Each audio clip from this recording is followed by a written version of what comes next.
want to use my. Thank you, sir. Only you. Let me throw one ahead. Jancy, I want to eat your. I'm going to the welfare. Don't eat my work. Wait. Hold on, she wants to talk to me. She wants to talk to me. I need to just tell you. Life, Ali. Yeah, the village was it's very hard for this local, but they are not. Thank you, Lord. Your last strawberry. It's like a chew. It's small flavor, like strawberry. Bad guy. Very, very bad guy. You are a bad guy. You know something? You are a very bad guy. I have questions. Why the hands free? Why the hands free from what's the name? Executive governor. Her name? George. I said it's George. Why did you want Joy? Why the hands free now? He gave me everything. This one. Anybody that is supposed to be here that's 1 year it's called. The judges are very angry and it's coming to be a disqualification. Call them now. I called them twice. I told them that it's not started. You can call your friend. Say they are waiting for food. They say they found the yam with your Before they will get both, take time at all. Looking for it. What Kaduna? All of them don't come. Tell them if boat is too far, they should take a ship down here. Why would they just go like that?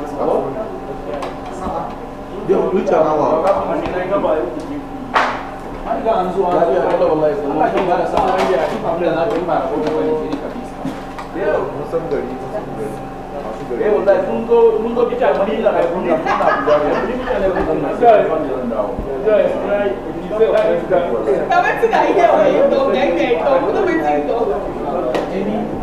Who are you denying?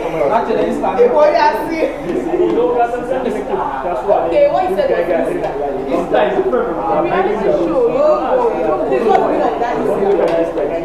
In Big Brother, no, what? Have you seen Big Brother? One house, your job is One house.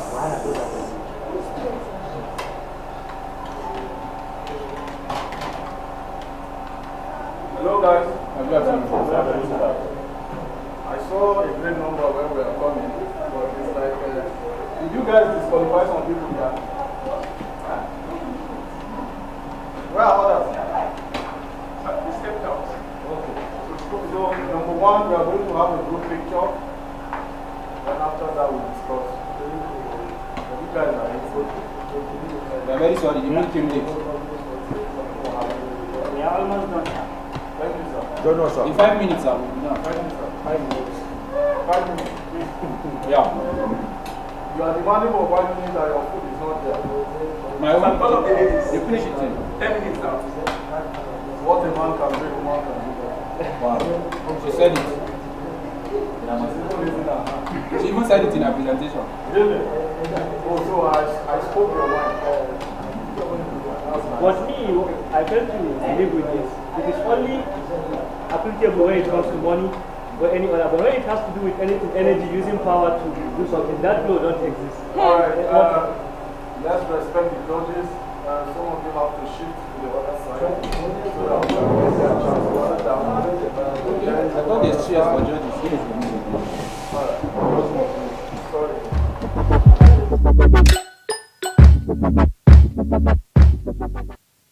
The journey of 1,000 miles begins with a single step. My name is Aliyu Ahmad, the youth governor-elect Kaduna State. I wish to use this opportunity to acknowledge and appreciate the entire people of Kaduna State for their unflinching support, prayers and advice, especially throughout the just concluded the next youth governorship contest. My victory as the next youth governor is neither by no means a small feat, nor by chance, but a clear justification of your deliberate effort, prayers, support, and the confidence you have reposed in me. We shall work together to build on existing reforms to achieve a more inclusive and sustainable development in our country. My dear countrymen and women, I wish to formally introduce myself as a candidate contesting for the next youth president of the Federal Republic of Nigeria under the platform of the National Youth Progressive Assembly. My dear people of this country, Nigeria today has a population of over 223 million people, which is equivalent to 2.78% of the entire world population. But the center of concern is that more than half of these people are living in a condition approaching misery. Their food is inadequate. Their economic life is primitive and stagnant. They are victim of disease. Their poverty is handicap and a threat to them and to more prosperous areas. My dear people of this country, Nigerians suffer from terrorist attack in the north, militancy in the Niger Delta, communal violence in the Middle Belt, Cold War in the south. If you vote for me as the next youth president, we shall work assiduously to devise a means that will have a clear understanding of social and cultural attributes as the best strategy to address the problem of insecurity. We shall also work together with the traditional rulers and the relevant stakeholders to ensure peace and tranquility in our country. We shall also reduce the problem of insecurity through employment opportunities and skills acquisitions. We shall also invest heavily in human capital development through education and healthcare. We shall also work to improve and ensure we have achieved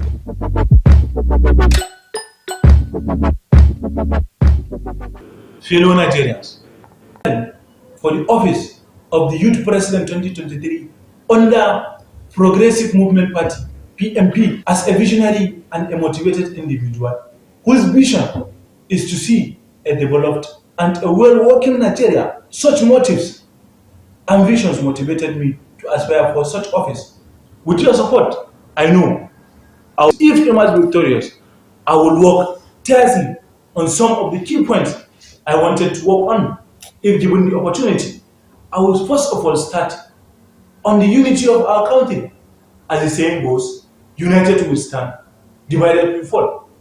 Nigeria is blessed with the population of more than 200 million, of which if we can unite ourselves, these 200 million can stand anywhere and challenge and be a better country, a better nation, that every individual will be happy and will try as much as possible to bring back this unity, to encourage patriotism of our state, of our country. Security of our country is our topmost priority. We all know we are under some security challenge. We try as much as possible to work on our security by improving the welfare of our staff, of our security personnel, providing them with all necessary equipment that will help them in coping this security challenge. We will also employ more and more security personnel, ranging from the military up to our paramilitary, by improving also their welfare, and we work on that if given the opportunity. Next, we work on our economy, as it's a vital role, it's a vital sector in Nigeria, it's a vital key for development. We work on our economy diligently. We will try as much as possible to maintain our forex, to improve and see how we devalue our naira such that the naira dollar equivalency will rise. We will also work on our GDP. We will also work on our use so that a workable and exportable country than a dependent importable country. We work tirelessly to see that Nigeria become one of the world industrial, encourage more export than more import in our country. We also work on our energy. Our monetary policy will also take into consideration. Next, we also prioritize on our education sector. As we all know, the education of our dear country is a better and topmost priority for our nation. For as we all know, for a country to succeed, it must have a sound education. So the education of our country will be our topmost priority. We work according to that to see that 25% of our budget is vested to our education, and we also try as much as possible provide offer scholarship in our tertiary educations. We also work on our agriculture. As we all know, Nigeria is blessed with so many natural resources. We can work on our agriculture, provide food security for the nation, maintain a market stability, improve our export through our agriculture. We have large area of land that we can utilize on our own agricultural sector. We boost our agricultural sector as to prioritize and be what our number one revenue generation and to serve as our IGR. If given the opportunity also, we work on our transportation sector. We work diligently on our transportation sector, improve our railways, improve our road networks. We will try as much as possible to make a workable Nigeria, to see a developed Nigeria that everybody will enjoy and live in a workable environment.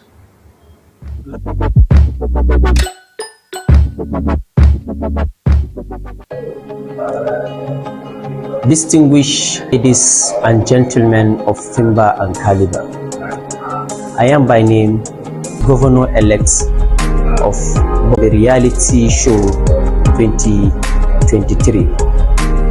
I take interest to contest for this position simply because I have vision for Nigeria in the near future.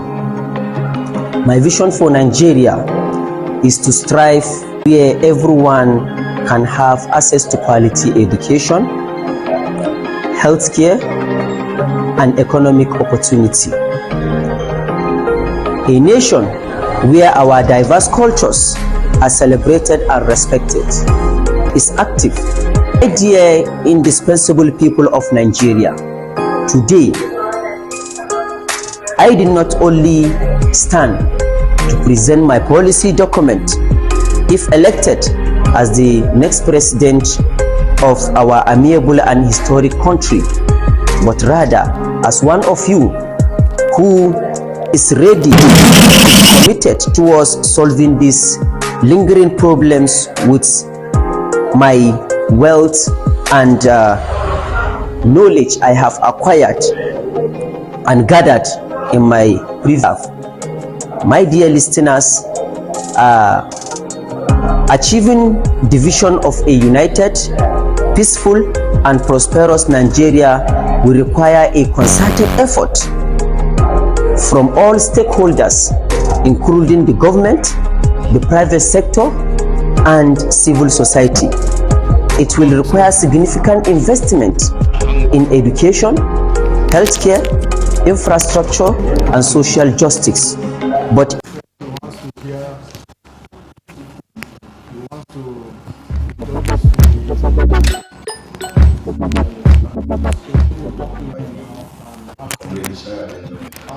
through some of the soil. It is for this reason the next government relative to the program show in collaboration with the firm.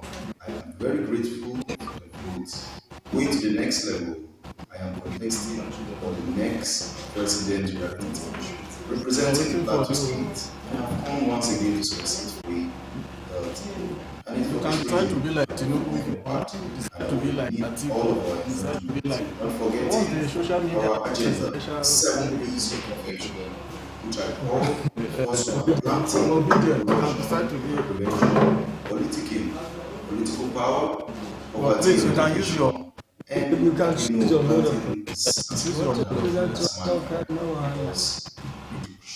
continuous lifestyle. I appreciate that you can give us this. So when you educate the youth on the importance of planting, we will know for 2 minutes. Going to the next one, how to analyze when coming to the prevention, believe it or not, when you produce something good, there's bound to be chaos. Teach them the importance of preventing. And preventing not to be on the part of which one is for the journey? Robbery, attack, from the recent killing happening in the village. prevention. Preventing is all will be done by creating the security system that will be placed in every village to prevent. Then coming down further, I would like to talk about what I call the partnership. Partnership, if I become the president, I will partner with different organizations, with different banks, the banks of agriculture, the central bank, and the microfinance banks, which will give in loan to youth who have dreams in politics and entrepreneurship. Then going further, we talk about the politicking and the political power, all fall in place to choose credible youths like mine with same mind so that we're able to campaign right now going on. Now, for this reason, poverty eradication, I may not be able to completely wipe away poverty, but I have this belief that when we come together, we're able to wipe it. And in the words of Martin Luther King, he said, I have a dream that one day. Well, we learned that some of you are outside, have you? I paraphrase it to my word. He said, please, can you call them? I don't know. Someone can. Leave me with God on your side. They are be able to change the narrative of this world. And finally, I would like us to vote. And all in order to vote for me, you can use the link that will be dropped. You can send your account. God bless the people of that. God bless the Srtv. It was a wonderful experience. And permit me to say that will be the cradle of the land. I believe we shall come out victorious of this platform. Thank you. That's good.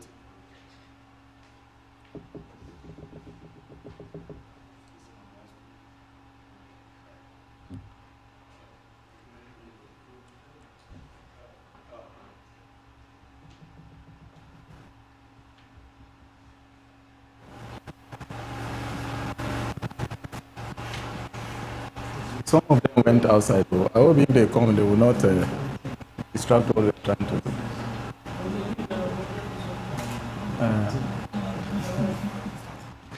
All right. Good afternoon, everyone.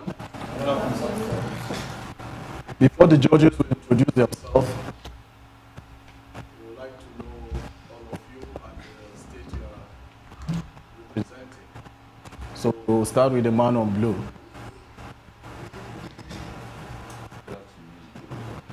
Yeah. Good afternoon, judges, and my fellow excellency here present. Good afternoon, panel of judges, your excellencies. My name is Fanuel Babali. I'm representing Adamawa State. It's a pleasure. Good afternoon, panel of judges. Good afternoon, your excellencies. My name is Joy Nkiri. I'm representing Enugu State. You're welcome. Good afternoon, panel of judges. My name is your excellencies. I'm Mr. Okuda, representing FCT. You're welcome.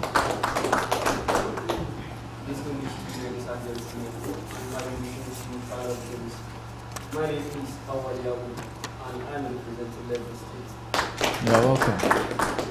My people, panel of judges, my fellow governors, and my name is Sharon, one representing Plateau State. You're welcome. Good afternoon to the panel of judges, my fellow colleagues. Good afternoon to you all. My name is Musa Salim. I'm the executive governor of Kano State. You're welcome. Good afternoon, distinguished ladies and gentlemen. I am Engineer Julius Chidebere-Mado, the executive governor of Imo State. You're welcome. Good afternoon, distinguished panel of judges and my fellow excellencies. My name is Chief Sani, executive governor of Kogi State. You're welcome. Good afternoon, the panel of judges, my excellencies. I am Tunde Adebayo, representing Osun State. You're welcome. Good afternoon, panel of judges, my fellow colleagues. I'm Honorable Comrade Hassan Adababulai, representing Jigawa State. You're welcome.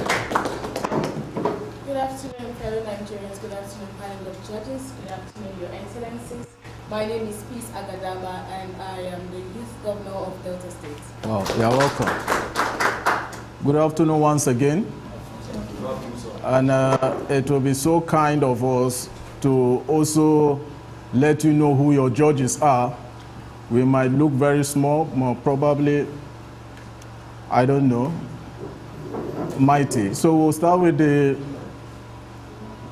woman in our midst so that she can tell us who she is and who she's representing.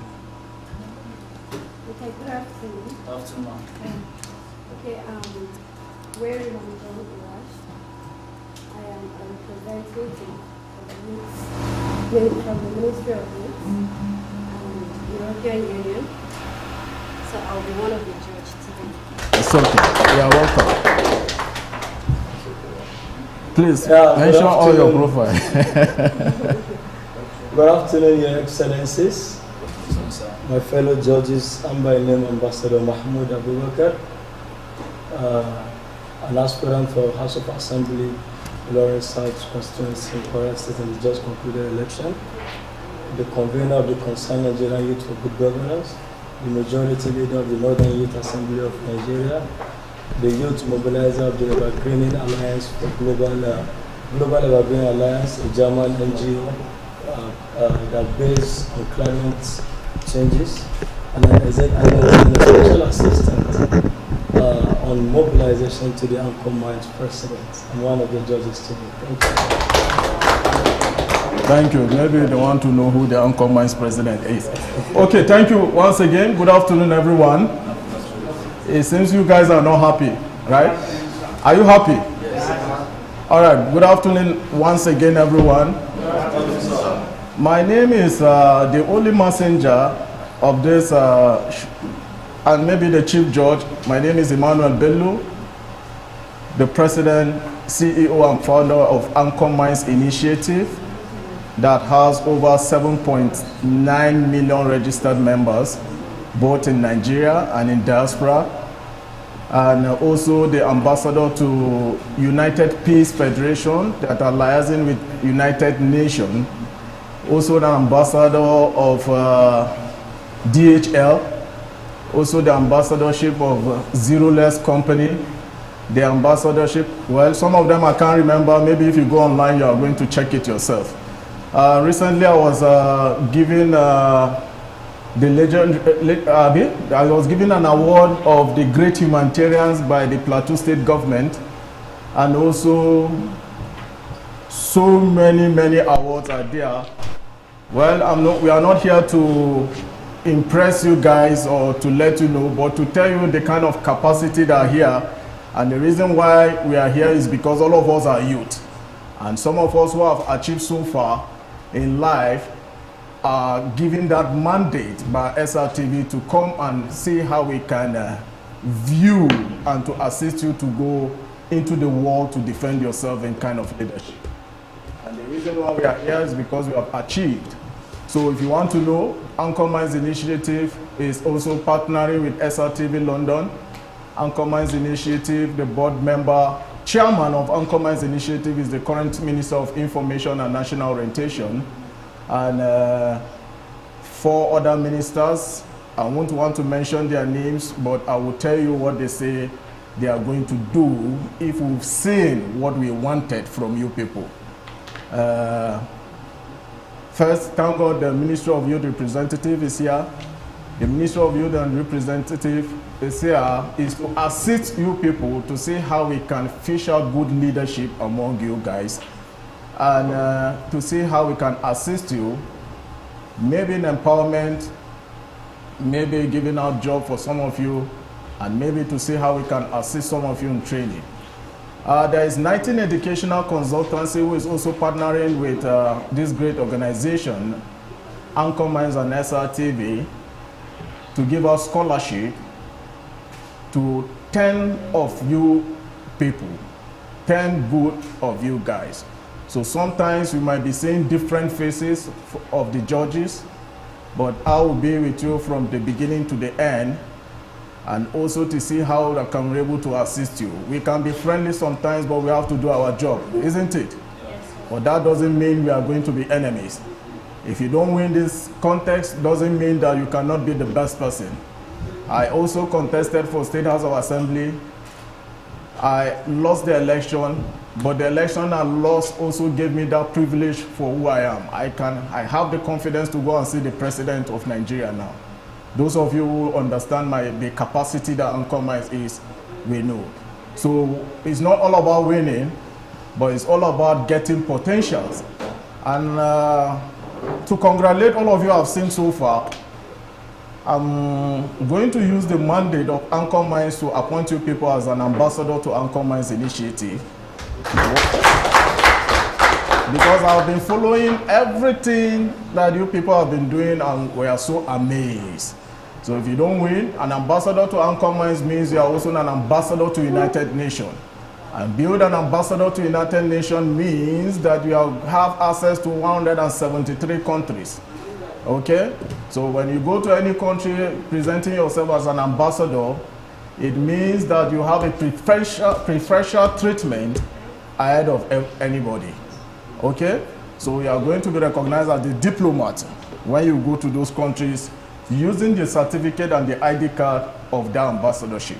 So these are part of the benefits you are going to enjoy. Like I said, the Ministry of Youth, and also, well, let me mention his name. Festus Keyamo is also part of us.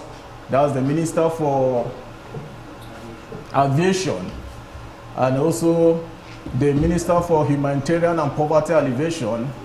Better Edu, some of them you are going to see them on the last day of this contest. I was with Churchill yesterday and I know what he spoke. But he said I should not tell you what his people is going to do. But when he comes to collect the award and he sees great potentials in you guys, he will know what he's going to give you guys. Okay? So we are here to assist. We might be joking, but we are going to take our job very, very serious. And don't think as if we hate any one of you. So congratulations to all of you so far. And we wish you the best. But remember, as part of what we are doing, if we are not impressed with some of you, there is going to be an eviction some days before the grand finale. So work on your vote, my advice.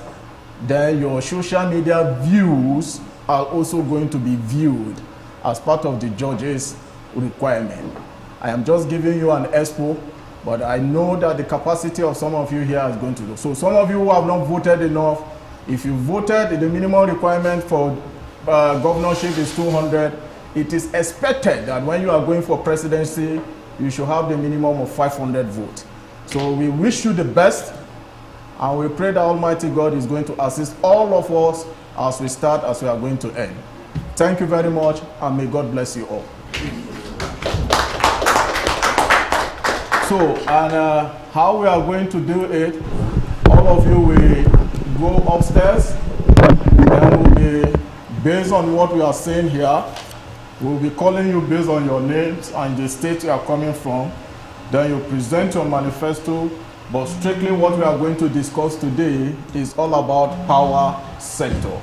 But present your manifestos to us and tell us how you intend to solve the power sector when given that mandate as the president.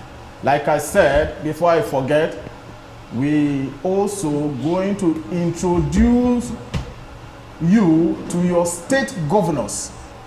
Okay? Now, some of the governors have promised or have assured us that they are going to make some of you as SSA, I don't know, and some of them are going to be like an ambassador to the state. So I don't know, it depends on the state governor. Okay, so please do your best, as some of these videos may be shared to your governors of your respective state. Okay, so what you are going to do now, all of you go upstairs and excuse us, then give us some minutes, we discuss, and we'll be calling state by state. Thank you very much. God bless you all once again. Leadership, education, infrastructure, health, as the list goes on. This in return will prefer a comprehensive solution to the present problems of our country, Nigeria. We are inviting all Nigerians to tune in and support these amazing candidates as they embark on the journey of leadership. It's going to be showing on Srtv YouTube, and we are also going to be live on Facebook. My name is Sumto Black Ochin. I'll be your host for this reality show. Bye for now.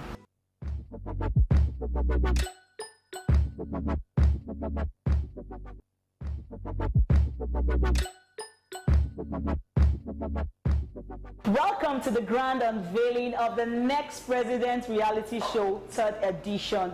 Starting today, 10th December 2023 to the 17th of December 2023. Join us as we embark on this journey to discover the next youth president. It is with immense pride that SRTV brings this your way, bringing together 36 exceptional candidates from the 36 states in Nigeria, including the Federal Capital Territory.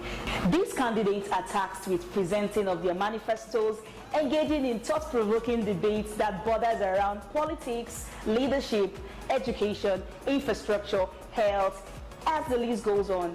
We prefer a comprehensive solution to the present problems of our country, Nigeria. We are inviting all Nigerians to tune in and support these amazing candidates as they embark on the journey of leading. I'll be your host for this reality show.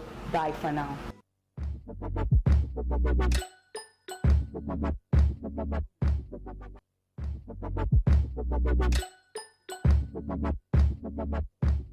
Welcome to the grand unveiling of the Next President reality show, 3rd edition. Starting today, 10th December 2023 to the 17th of December 2023. Join us as we embark on this journey to discover the next youth president. It is with immense pride that SRTV brings this your way, bringing states in Nigeria of their manifestos, thought-provoking debates that borders around politics, leadership, education, infrastructure, health, as the list goes on. This in return will prefer a comprehensive solution to the present problems of our country, Nigeria. We are inviting all Nigerians to tune in and support these amazing candidates as they embark on the journey of leadership. It's going to be showing on SRTV YouTube, and we are also going to be live on Facebook. My name is Sumto Black Ochin. I'll be your host for this reality show. Bye for now.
the grand unveiling of the next President reality show, 3rd edition.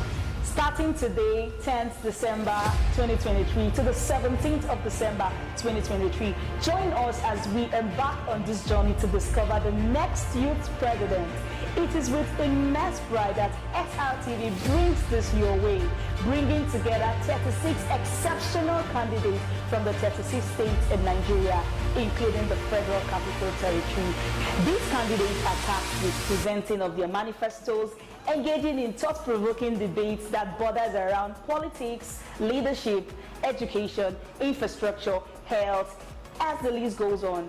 This in return will prefer a comprehensive solution to the present problems of our country, Nigeria. We are inviting all Nigerians to tune in and support these amazing candidates.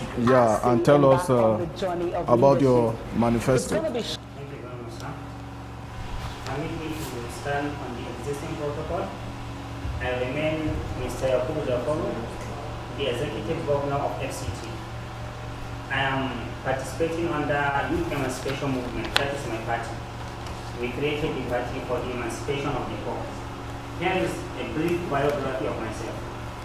First, I graduated from the University of Abuja in 2013, where I read sociology at BSc level. I went further to study criminology at MSc level, and I graduated in 2018. In 2021, I was appointed as a part-time lecturer with Sociology Department in the University of Abuja, and I was opportune to be one of the facilitators in Center for Distance Learning and Continuing Education in the University of Abuja. And currently, I am among the facilitators in Center of Sustainable Development in the University of Abuja. And I was once a director at FCT level of the Anko Mine of Nigeria. And I was later elevated to the position of Director of Special Duties of the Anko Mine worldwide. Here are my manifestos. My manifestos rally around 8-point agenda. My own manifesto is 8-point agenda. I try to create 8-point agenda to solve the problems of Nigeria. Number one of my manifesto is on education. We will make sure that if we are given the opportunity to serve, if I'm elected as the Executive President of Nigeria, I will make sure that education is affordable to all. And not only affordable, education which is of quality, that is sound education, irrespective of your gender or your religious affiliation or your political party. So education is one of our priority, and as we know, among the 17 points of sustainable development goals, education is number one. So we have to solve education problem in Nigeria. And then we have 3 ways of solving education problem in Nigeria. One of the ways is inclusive education. What we simply mean by inclusive education is that all those that are in Nigeria have to participate, have the equal opportunity to participate in the education system, to acquire their basic education from primary school to secondary school up to tertiary education. And then secondly, there is what we call early child education. This early child education is done before a child went to formal education, went to formal school. And there is what we call, we will make sure that there is sufficient funding for the education sector.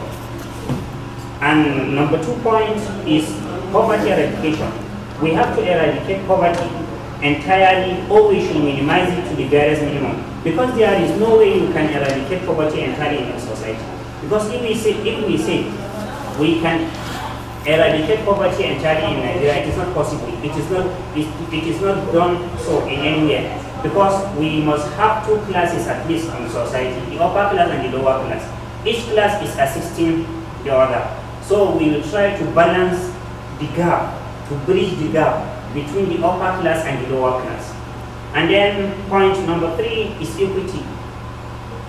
We will make sure that our government, in our government, there is equity and fairness in terms of political appointment, in terms of job opportunities, in terms of everything. We will make sure that there is equity and fairness among the Nigerians.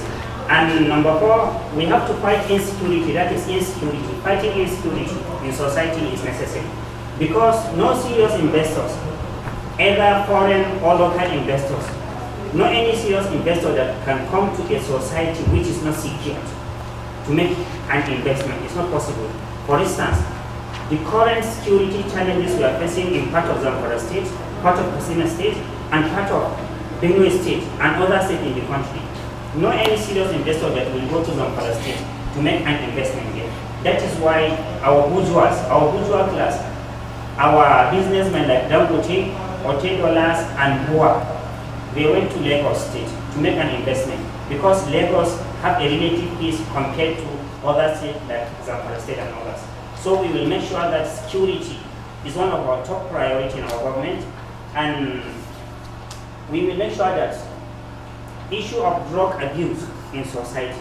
Drug abuse is one of the things that are hindering development of our youth in Nigeria. So we will make sure that drug abuse is controlled. We will make sure that we control the circulation of drug abuse in Nigeria. All the hard drugs, the Indian hemp, cocaine and others that are intoxicating our youth, we will make sure that we eradicate them or we minimize them to the barest minimum. We will work with the NDLEA and other agencies that are concerned with eradicating drug abuse in society. And then we have to fight corruption. That is number 6. We have to fight corruption in totality. If we can be able to fight corruption in totality, we will make sure that we eliminate corruption up to 95% or 90% at least, so that our society will grow and develop. Because any society which is highly corrupt, there is no way that society will grow. So we will make sure that corruption, fighting corruption, is one of our top agendas. And then we have to develop our infrastructures. Our infrastructures in Nigeria is decaying. We will make sure that our infrastructures are developed. We will fund our infrastructure sector. What do we mean by infrastructure? The physical infrastructures we are seeing. We have to make good roads and create other infrastructures that will create development and growth in Nigeria. And then point number 8 is job creation. We have to create jobs because there is no way you can fight insecurity without securing jobs for the teeming youth. We have to create jobs for our youth, and we will create jobs by empowering the agricultural sector. We have to empower the agricultural sector in our society, that is in Nigeria. We will make sure that the agricultural sector is vibrant in the sense that our youth will engage in one activity or the other. If we say agriculture, we are not only referring to farming, we are referring to rearing of animals, and there is what we call aquatic agriculture, that is rearing of fish and others. So we will make sure that our agriculture is vibrant, because if we want to create jobs in Nigeria, we have to empower our youth and others to invest in agriculture. And we will make sure that we invite foreign investors who are experts in agricultural sector to make an input in our country. So this is my manifesto. It runs around 8-point agenda. All right. Thank you very much, Executive Governor of FCT. Mr. Mahmoud, do you have a question for him, please? Mr. Yakubu Jafar. Firstly, I must commend your level of presentation and your articulacy.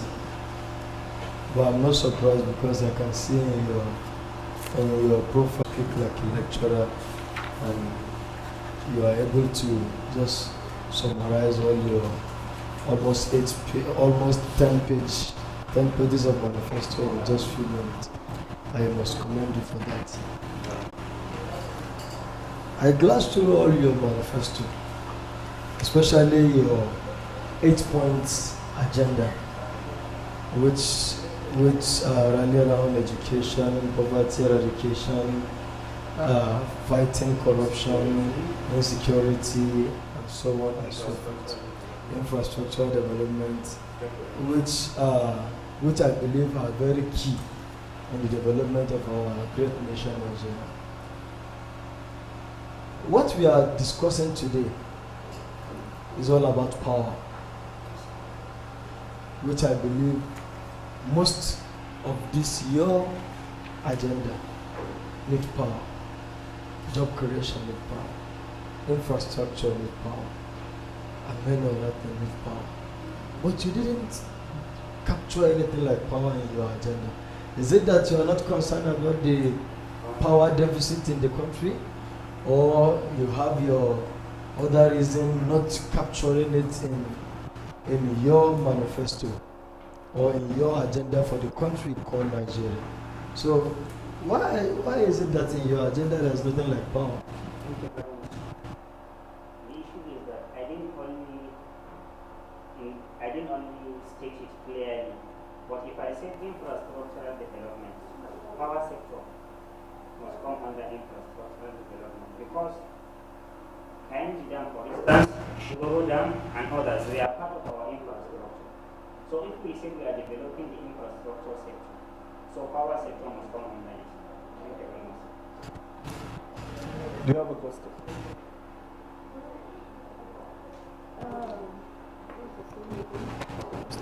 Yakubu Jafar. Okay, right? Yakubu Jafar. Well, I am impressed with your presentation. Looking at your profile, you have said it all. Yes, and you've touched all the key places, and it's well explained. You understand it quite well, and you're just good. It's okay. Thank you very much. All right. Thank you very much, Mr. Yakubu Jafar. I can't do without asking you questions because when you look at what he said in all his agenda, like you rightly mentioned, you said he didn't talk about power sector, which is very, very key.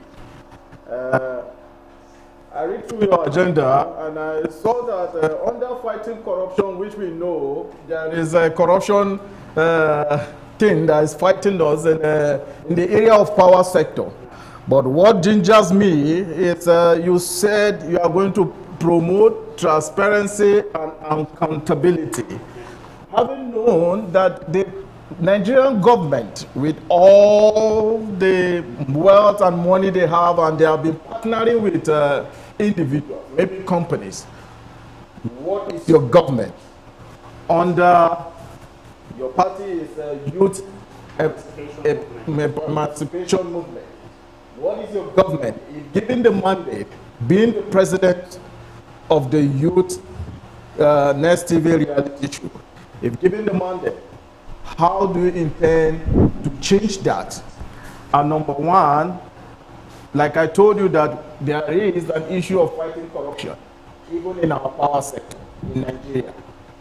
What are you going to do that will make an ordinary citizen of Nigeria to have power in their locality? Can you please tell me that? You understand my questions? All right, thank you very much. In 2 minutes. Thank you very much.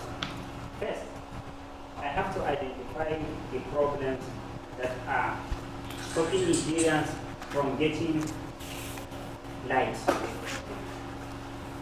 Are we together, sir? Go ahead. And then secondly, after identifying the problems that are with the power sector, because the problems are, I will provide solutions for the problems.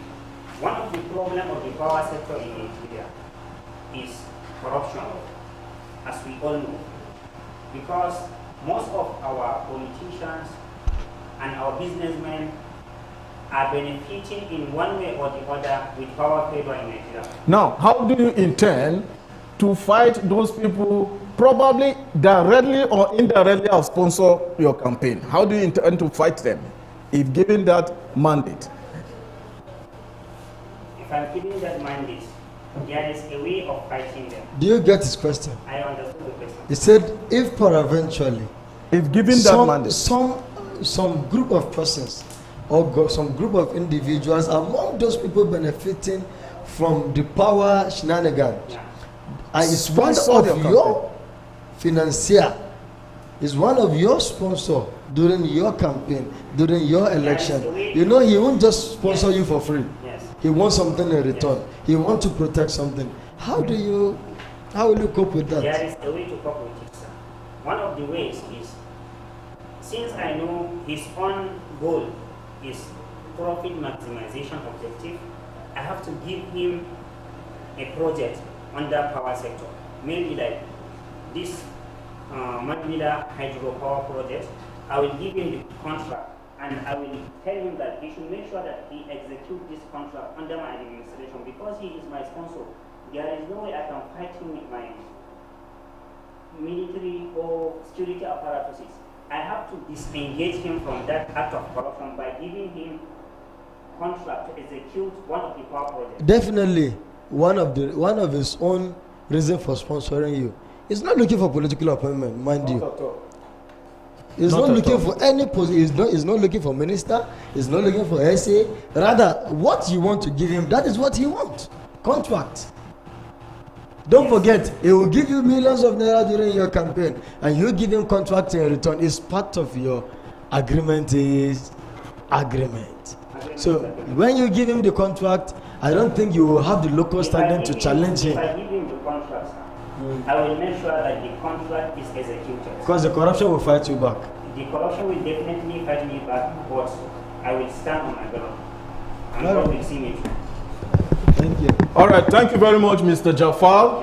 And we pray and hope that you are going to improve in your voting and also your social media followers and able to follow what is happening regarding to Srtv for your own benefit. So we wish you the best, and we hope to see you tomorrow for another presentation. Thank you very much. And God bless. Thank you. Thank you, sir. We stay. Next. Yeah, Vincent Chilong.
Governor. Executive Governor. Your Excellency. Can you please introduce yourself properly and tell us about your manifesto, everything in 10 minutes.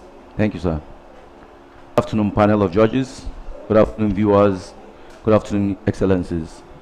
My name is His Excellency Patriot Vincent Shillong, representing the good people of Gombe State as the Youth Governor of Gombe State. And I'm here to contest for the office of the next president of Nigeria. Thank you. All right. Tell us, if given the mandate as the president, what do you intend to do? Okay, as candidate for the next president of Nigeria, I came with a 4-point agenda. My 4-point agendas: one is education, secondly is employment, third is agriculture and road, and then finally is the girl child development. Now, talking about education cannot be overemphasized when we go about Nigeria. Most of the government-owned schools in the country are becoming dilapidated and outdated due to the rise of private universities in schools. And now you find out that our people are not able to pay up the school fees of private universities due to the high cost of school fees and tuition fee. And then when you go back to the federal schools or the government schools, you also find out that in as much as they are quite cheap, they are very, very behind time, because one, the teachers are not serious, two, the teachers are not being encouraged, three, the students are not being taken care of, and all that. So I choose education as one, because by the time I become president, I'll ensure that, for one, I increase wages of teachers.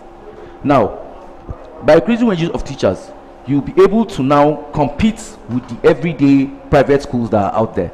Secondly, I'll ensure that all private schools' tax is being increased in order to be able to raise money from these private schools to fund the federal government schools that are dying. Thirdly, I'll ensure that we renovate and build. There's no employment. So one of my major agendas is to ensure that we create job opportunities by source of introducing new industries, reviving old industries, and reviving old companies that have died over time due to lack of maintenance or negligence of the leaders in the past. Thirdly, we'll talk about agriculture. But we all know that agriculture cannot work without good roads, because even if you farm in the rural areas, you need good roads to bring these agricultural products into the urban areas and then beyond. Now, if you talk about in the 80s, remember we used to have the granite pyramid, we used to have the cocoa plantation, which were cash crops that we used for foreign exchange and other things. But unfortunately, over time, after the discovery of petroleum, all these agricultural products became extinct. So these are some of the things I think we will do in agriculture. We ensure that we try to see how we can give these people, the seedlings, give them the support, the manufacture, the mechanical support, the mechanical know-how and trainings for them to be able to understand how to do these things. And afterwards, we'll try to see how we can create an atmosphere whereby we can now come back to buy the same goods from these farmers and then move it to the urban areas for distributions, and afterwards for foreign exchange and exportation. And then finally, the girl child. Even though I'm a man, I always believe in the girl child. You know, sometimes we neglect the fact that women are also important in our country. Now, if you look at the likes of Okonjo-Iweala, she's doing very good for Nigeria. She has taken her name and printed it in the World Bank. So I believe if the girl child is being educated, a lot will be done. You find out that in families, you find out that they have just girl and 5 boys. And you find out after everything, it's the girl child that comes back to take care of the parents. So if this girl child is not strong, how does she take care of this parents? Because sometimes the men are a bit negligent, they neglect this little things. So I believe the girl child should be seen and treated as important. Now, how do we do that? We ensure that wherever there are girl child, you try to arrange schools where this girl child can easily access. 1. 2, talk about excesses of teachers maltreating or looking down on girls in schools, like by means of saying, yeah, sit down, let the boys talk or something. You try to see how we encourage this girl child to really bring out the potential in her. So I think these are the 4 agendas I have as the next president, by God's grace. So quickly I'll go into my presentation, which is solving Nigerian computable power situation. Now, you will agree with me that power is one of the major sources of livelihood in Nigeria. So I'll just start with an introduction, and I'll talk about the causes of power failure, the effects of power failure. Introduction: electricity is a very essential thing in life because research has shown that 80% of our daily activity depends on light, electricity, such as industries, schools, hospitals, businesses, offices, homes, and even market men and women depends on the power supply to function effectively. Nigerian National Grid in the past 9 years has collapsed almost 200 times. Why? Now I'll be talking about these reasons in my course of power supply, cause of failure in power supply. So to see that. And then if we recall, just last year, power has failed 2 times in just 48 hours to all the causes of power supply we'll be talking on the next page. Now, causes of power failure. There's a number of factors to explain the situation, and this informs what needs to be done about it. Now, insufficient trained personnel. Insufficient trained personnel is one of the reasons why we have power failure. Because if you are not a trained person, there is no way you'll be able to handle these things. I can recall just a week ago, Tuesday, we had an incident at my workplace where an untrained person climbed the pole wire to go and connect light, and unfortunately it led to fire outbreak which burnt a whole building. So these are the reasons why we need to train our personnel. Secondly, deficiency in local manufacturers. We manufacture local equipments and items for electricity. Now those things are inferior. By the time it gets hit by fire, it catches fire. So these are the reasons why, these are some of the reasons why things are like that. Poor utility performance. Now if utility is poor, the performance will not be up to date. It will not give us what we really want, you know. And then sometimes we have cases of theft where thieves go into the transformers and steal some of these equipment and so on and so forth. Weather is also one of the functions why sometimes we have power failure, and then insufficient gas supply for the machines to function well. And then finally, insufficient fundings and the age of these infrastructures. You find out that sometimes this some of these equipments are aged over 10, 15, 20 years, and then lack of maintenance, and due to the old duration of time, these things don't function well. So these are some of the causes of power failure. Now I'll be talking about the effects of power failure. Now the effects of power failure cannot be overemphasized, because with power failure we have cases of health risk such as noise pollution, such as air pollution, and then overall is expenditure. Your expenditure increases because due to power failure you have to go to, source out for generators. You need to buy fuel, you need to service the generator, you need to service the engine oil. In short, you have to buy the generator in the first place. So these are all effects of power failure, because one, if there's no power, you want to go and buy generator. After you buy generator, you want to buy petrol. After you buy petrol, you want to buy engine oil. After you buy engine oil, you have to maintain the generator. Now these are effects of power failure in terms of income.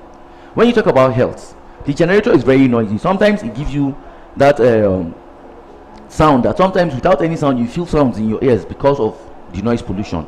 At the same time, we talk about air pollution, whereby the exhaust comes out, and sometimes we have cases of people even dying due to the exhaust coming out from these generators. So these are effects of power failure. And then finally, before I conclude, I want to talk about ways to salvage these problems. So ways to salvage electricity supply in Nigeria. First of all, we have to have sufficient trained personnel. When I say sufficient trained personnel, we must create an atmosphere where we will be able to train all these electricity personnel on how to handle equipment and how to handle situations in terms of outbreak or whatever it is. Secondly, efficient in local manufacturers. We need to develop our manufacturers. We need to ensure that these locally manufactured items are up to standard, in such a way that they don't get hot and then catch up with fire and so on and so forth. And then increase utility performance, which we spoke about, is almost similar to what I just spoke. And then try to minimize theft of the grid and infrastructure. Now that is going to be another topic, but I think it's still one of the reasons why, if we are able to get security personnel, the aid of the police, aid of the civil defense, aid of all the security agents to ensure that where we have all this electricity equipment, a proper security management is set up there to ensure that thieves don't go in there to maybe steal the mercury or whatever you have there. And such sufficient funds and the age of real infrastructure, we should cultivate thank you, sir. So finally, I'll just go into summary due to my time. According to the late General Sani Abacha, and I quote, any insurgency that passes 24 hours, be sure that the government has a hand in it. Why am I saying this? I'm only saying this because even though it has nothing to do with electricity, but when I become the next president, I ensure that whatever is under the roof of my governance, we should be able to tackle it within a very minimal time. Thank you. God bless SRT and recommend SRT. It's obvious that you so much believe in what late General Sani Abacha said. So if there's anything, if given the mandate, we are going to hold you under 24 hours. Mr. Mahmoud. Mr. Vincent Shalom. Yes, sir. The Executive Governor of Gombe State. Well done. Thank you. I can see your 4-point agenda for the country is top-notch. Education, job creation, girl child development, and agriculture. So let me leave my other questions for another time and focus on the issue of power.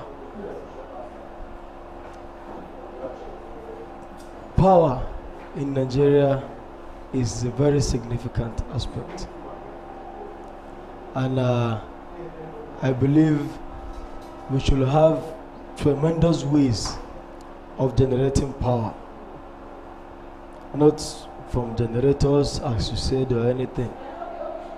If I may ask, as the next president, what are the things you will put in place to make sure people generate power? You know, we have a case of a president that signed a new electricity act, which gave every individual the avenue to generate power by themselves, which is what we don't have before. So what will you do to make sure everybody in the country have access to power? Because it's only when they have access to power they will make most of your work easier. Investors will come and otherwise. What do you plan to do? Okay, thank you very much, sir. First of all, we would like to agree with you that already Nigeria generates even more than Nigeria can consume, since we even give out electricity to Niger, Benin Republic, and so on. But the only problem we have in Nigeria is distribution plants enough to distribute to different places. Now you find out that on our high tension we have 320 kV flowing through it. But then you find out that at the distribution point we only have a 120 kVA distribution office.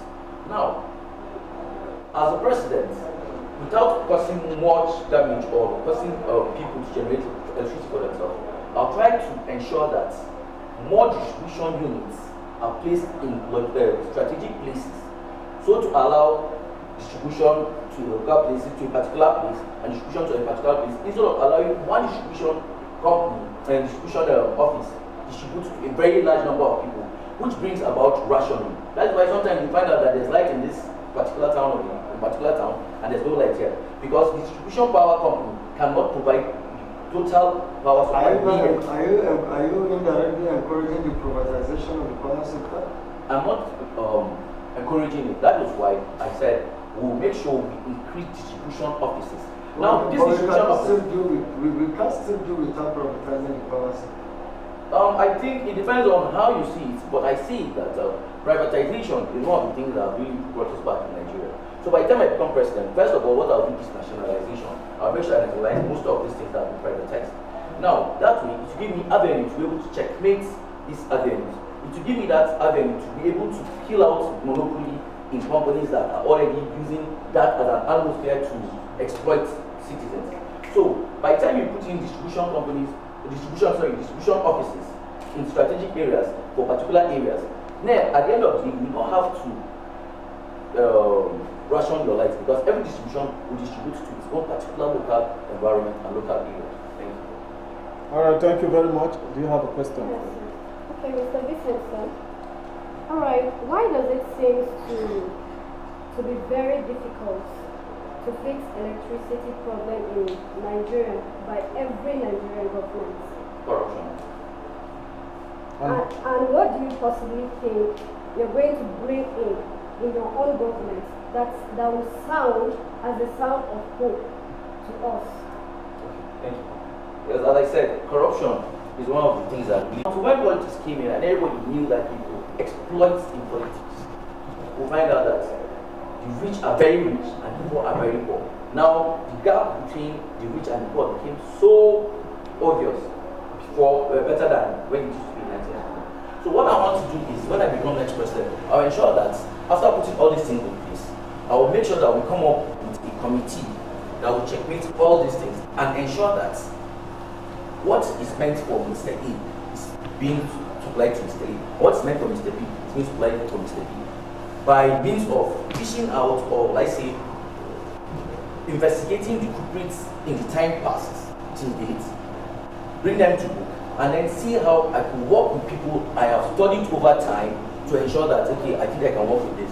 Because you can't trust anybody, but definitely you have to start with somebody. So we'll just try and see how we checkmate this thing on a one-on-one situation. That's why I said nationalization will be one of my first decisions when I become president.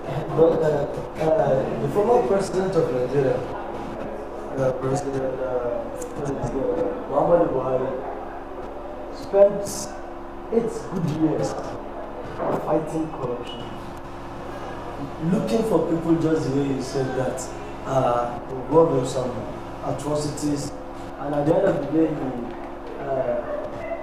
you cannot say he didn't do what he trust, but the corruption he intended to fight actually fought him back, and which indirectly still put the country on the standstill. What do you plan to do differently? When you contest for the seat of the president without an agenda, because you probably think you will not win, and you become a winner, you don't have a plan on ground, you don't have a structure. So as the next president, already we're working on the structure on which to implement the moment we become president. Sometimes it's lack of good advice. Secondly, it's due to lack of structure. So if you have a structure and then you say, okay, let me just come up for president, and eventually you emerge the winner, you don't know where to start from. But for me, I don't have a structure on ground that I'm still working on, and I hope as the next president, I wish to implement. So by doing that, I think it will give me a headway through the situation before we can make final. All right, thank you very much, Mr. Vincent, the youth governor of Gombe State. You mentioned sufficient trained personnel. I am so concerned, and at the same time, he said he doesn't want to privatize the power sector. Well, do you intend collaborating with experts? And if yes, how? And if no, why?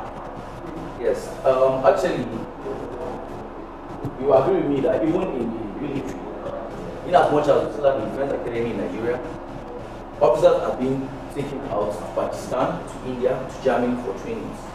Now, you find out that in as much as there are places where these people can go and get adequate training, but due to the corruption in the country, you didn't want to spend money to send these people for training. Now, as I said, we are going to create, with the structure I have, we are going to create a one-to-one stream whereby I can send message through that channel and back to me, where we can ensure that we get these people to go for trainings, come back and implement this training, and see how we can work them out to improve this particular. But we have the National Institute for Power Engineers in Nigeria, which I believe the institute is meant to be doing just all sorts of training you're talking about, which is a federal government institute, not a private institute. National Institute of Power Engineers, who are the engineers in all power sectors. So I think that is where we should have the sufficient trained personnel. Sufficient trained personnel. Okay, so is the institute not functioning? You know, my coming, you find out that even the white people, the Americans, the England people and everything, they still come into Nigeria for research and for more study. So I don't think going out of the country for more study is out of life, but rather it's only giving them more knowledge. So if the institute we have in the country is not sufficient enough to give us that training we deserve, I don't see anything wrong in sending Nigerians to go out and train more and come back and develop the country. So I think the institutes, yes, will be developed more. But by the time these people go out and train and come back, they will still be part of the people that will develop this institute to the level where we want it to get. So but until we get those trainings, there's no way we can get to where we want. That is why they refuse to come back.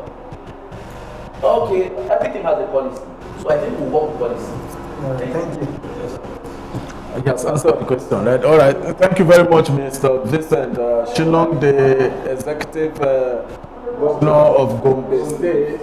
I'm going to advise you the way I'm advising, and I'll keep advising others. One on your vote, and also your social media handles is part of one of the requirements the judges are going to check. And we wish you the best of luck as we proceed this contest. All right. Thank you very much. You're welcome.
You are welcome, the Executive Governor of Delta State. Can you please introduce yourself and also tell us about your manifesto in 10 minutes? Time starts now. Good afternoon, great Nigerians. Good afternoon, panel of judges, and I send greetings to my fellow excellencies in the building.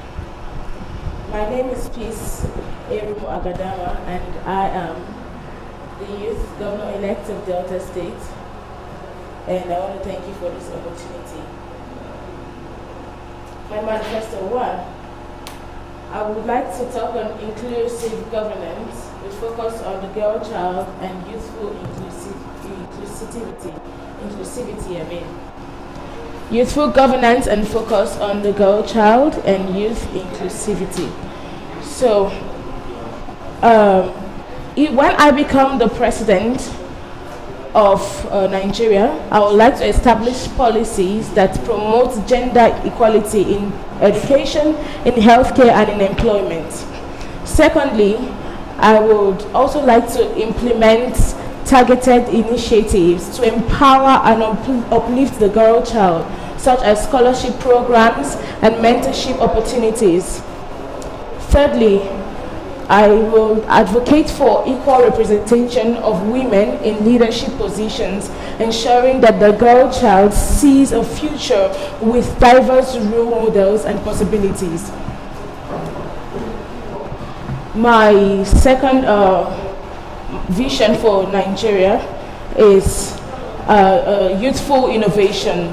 I would like to talk about youthful innovation. How do I intend to achieve this? Looking at the country Nigeria now, we have a lot of youth that are very inventive, a lot of youth that are very innovative, but then they're not given the opportunity or probably matured in the right direction to be able to prove their inventions and to use their inventions to help the growth of the country. Therefore, this makes most of our youth to want to travel out of the country where they can have much more opportunities and all. And then we keep on saying that we are the future of Nigeria, we are the future of Nigeria. For so many years since I was a child, we keep hearing that. And then it's obvious that it's the elderly people that keep on ruling us, which is not so much of a bad idea, but then I would like to create a government where youth will be inclusive in that government, because we are the future, we are the now. There are a lot of things that the elders have done in their past and they have brought this country to the level where it is, but then how do we take it to the next level without the youth? How do we take it to the next level without the youth? We talk about people who create inventions like cars.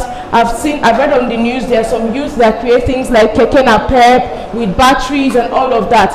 These are things that as a governor, as a president, I would like to look into and take up those youth, those inventions, and turn them into great materials to move the country forward. Train them more, bring more expertise into the country to groom these ones, to make sure that their inventions becomes a reality in Nigeria.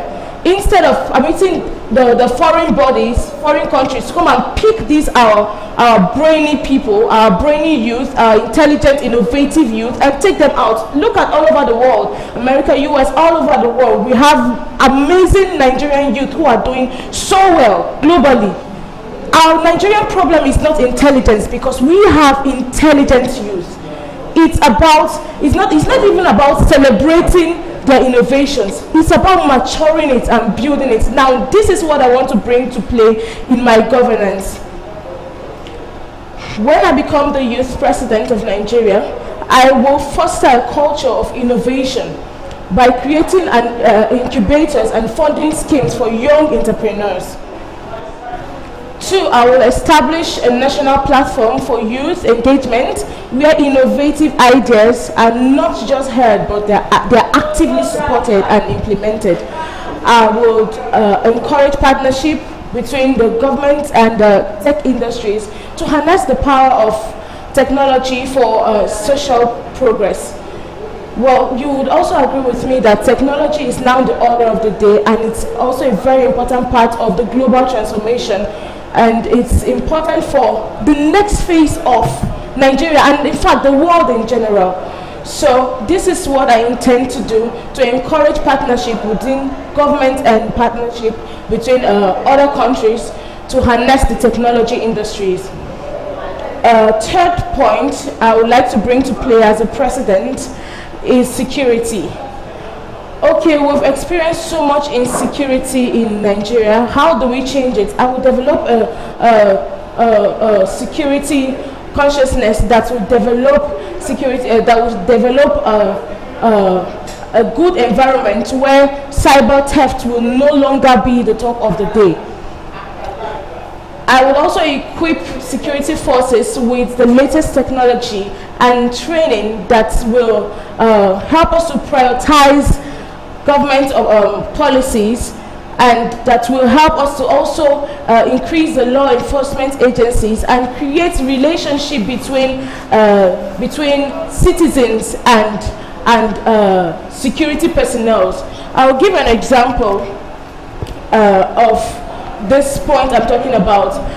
When I was in my year 1, there were issues with security in the school, insecurity in the school and all, and students began, and I was coming out of the hostel and didn't really know what was happening at that point, and I passed about 5 hefty guys who were putting on black in the broad daylight, like the sun was shining, and these guys were holding knives and guns and everything, and they passed me and I quickly ran into the bush, and between splits of seconds, by the time I got to my gate, behind them, I noticed they had slaughtered one of the guys just in front of my hostel.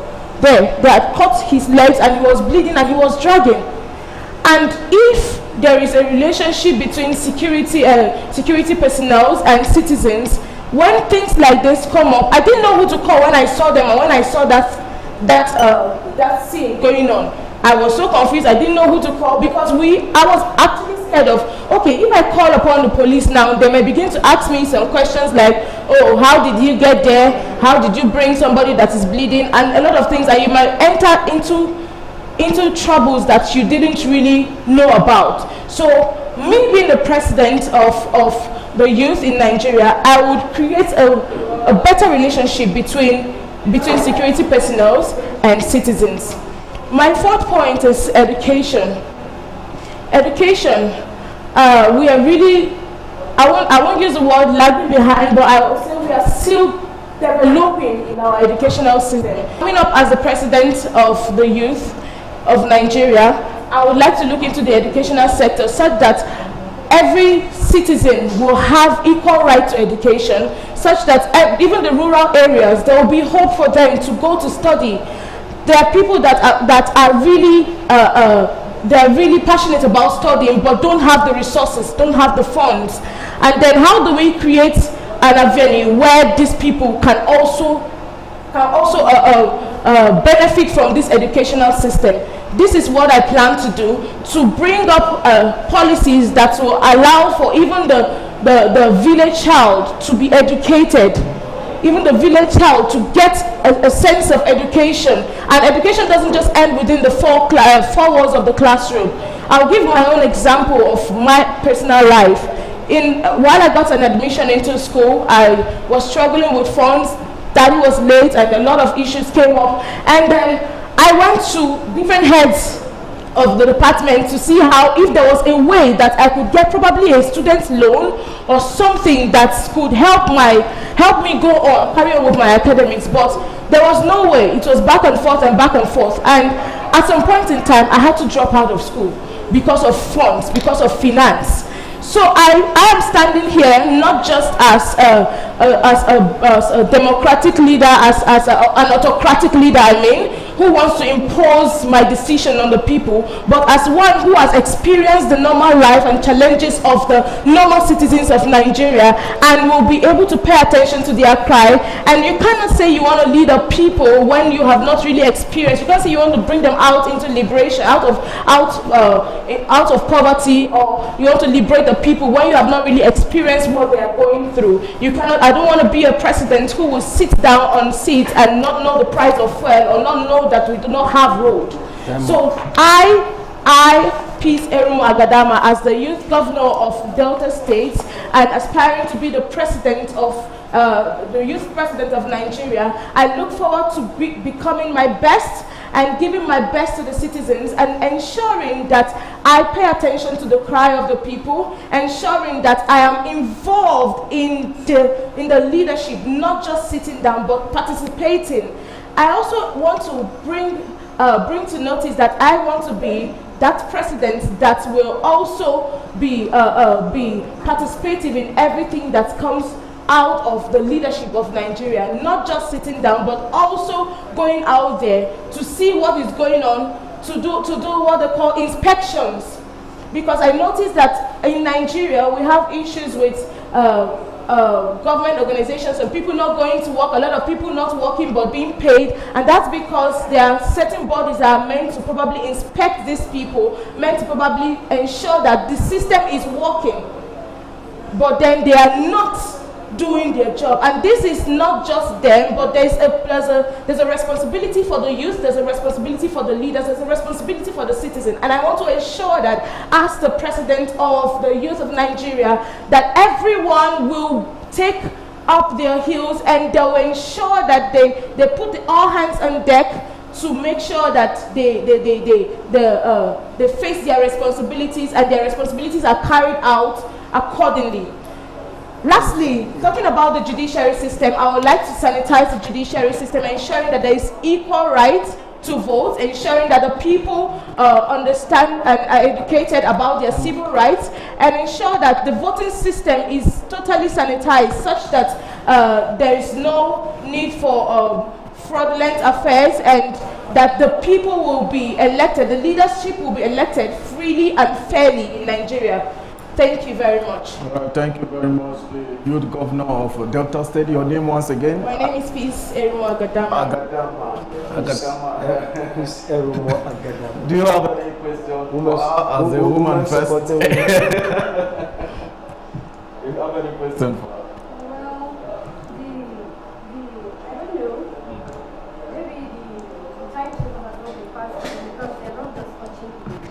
Areas of concentration for today. So I don't know about that, which is electricity and power. Power sector. What's the power sector? Okay, he actually asked my manifesto, yes. And our manifesto. We gave you 10 minutes for everything, your manifesto and your presentation. No, he said manifesto. He was. It's alright. Go ahead. Tell us what's your plan for power sector. Okay, for power supply, I intend to look into more infrastructural investment for power supply of Nigeria. We've all noticed that small businesses, entrepreneurs that all suffer because when you talk about the cost of fuel, how does a normal roadside woman who is selling minerals and drinks, how is she going to survive in a country where there's no supply, light supply, and maybe her profit is just 10 or 20 naira, and then she has to run to buy fuel that is over 600 naira per liter? So how is such a person going to survive? So I'm looking at building infrastructure investment. Secondly, I'm looking at diversification of energy sources. Now, we've always looked at fossils, but then that's not just enough. I feel that coming in as the president, youth president of Nigeria, will look more into diverse sources of energy, such as solar, yes, and looking at hydroelectricity, not just depending on fossil, because at this point in time that cannot just cover up for the entire Nigeria, and the world is going global. If we dwell on fossil, we are right behind. So we look into diversification of energy, like I said, such as solar systems that can also help businesses. I want to give an example. There was an issue that happened in 2018. I was in the hospital and I was admitted for, say, a week. And I discovered that the woman who was also in the gynae ward, she was to be operated for fibroid. And I saw all of the processes, everything that happened, and she was rushed into the ward, and the next thing they were looking for oxygen, and the light went off. The light in the whole hospital went off. There was no way for her to be rescued at that point. And the next thing we heard that they had to stitch her up in the dark using torchlight. Now this is a situation we are facing in Nigeria. And when she came out, there were issues, there were complications the next day that she had to be sent back to the theater.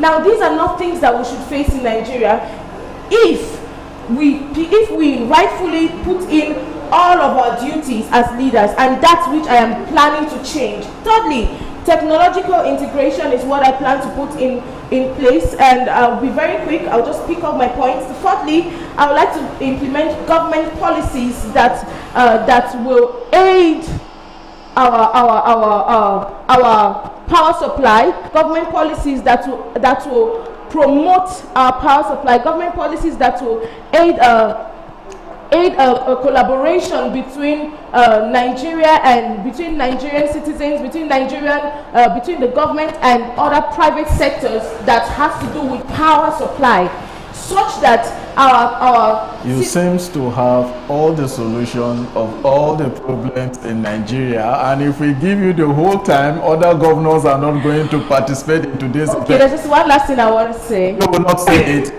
Please, can you please ask a question in 1 minute so that she has all, she's so emotional and she has all the problems, all the solution of I'm not expecting less. Yeah. That's why I intentionally throw the question to not too much support too much. She's so much passionate about Nigeria. Anything you want to say now, they will say it because we are not mothers. So we have to be careful. Well, actually, it was concerned. Miss Peace Akadama. I love your name. Thank you, You're sir. part of Delta. I'm from Ubia local government. I'm proudly Urobo by tribe. Proudly Urobo. Urobo. Yes, I am. Yeah, that's good. All right. Let me just resolve it. You have to resolve the question. It's obvious that what a man can do, a woman can do better. It is said, but we have not seen it that a woman can do it better. You're about to see it. You're about to see it, right? Yes, my question, permit me. I can't do without asking questions because you're a woman and I may like so many questions or bombard you with questions. But let me pity you now, for now, because we still have other days to face you. You said gender, she's an advocate of women, is obvious. And youth, right? That's what she will use 70% of her gender equality, right? Now, my concern is with what you are telling us, it's obvious that the men have failed in the power sector. No. They have not failed. They have not failed. They have been doing their best, but if their best is not enough, I feel they should give us a try. So what do you think the woman can do better than the man in the power sector? That I have just explained. Doing good. Then how do you think the woman can strengthen the institution of the power sector in Nigeria? How do I think the women can strengthen the institution of the power sector in Nigeria? Well, looking from... Just answer me in 1 minute. Oh, goodness. That's almost impossible. Then, looking from time, women are very... we are known to be very excellent people. Excellent. Yes, they have scored themselves excellent. I'll explain what I mean. Please, good. We are not just, okay, now let me use the word detailed. Good. Detailed. When a woman is taking care of a child, you see her detailing. You see she wants to make sure the nose is clean, this is it. And I feel that women have not really been given the chance, because if we put in that detailing, we want to make sure everything is in its right place, we clean, we want to do this. If we empower women... The former Minister of Humanitarian Affairs. The former? The immediate part? The immediate part. Is a woman? She's a woman. And the president is a woman? And she was saddled with the responsibility of total poverty eradication, with billions upon billions of naira allocation. Yes. Both from government, both from private organization, both from United Nations, including the World Bank. Give her billions upon billions upon billions to take care of the IDPs, to eradicate poverty, and so on. It's those things that women are passionate about. But unfortunately, she failed. Okay. What happened? Now, let me ask you a simple question. Ask me, please. How many men have ruled over Nigeria and how many have failed? You gave one woman and she failed, and you judged the whole I'm not concluding all entire women. Okay. It's because you said women are detailed. Yes. They used to be detailed. Now, was there a change in her government?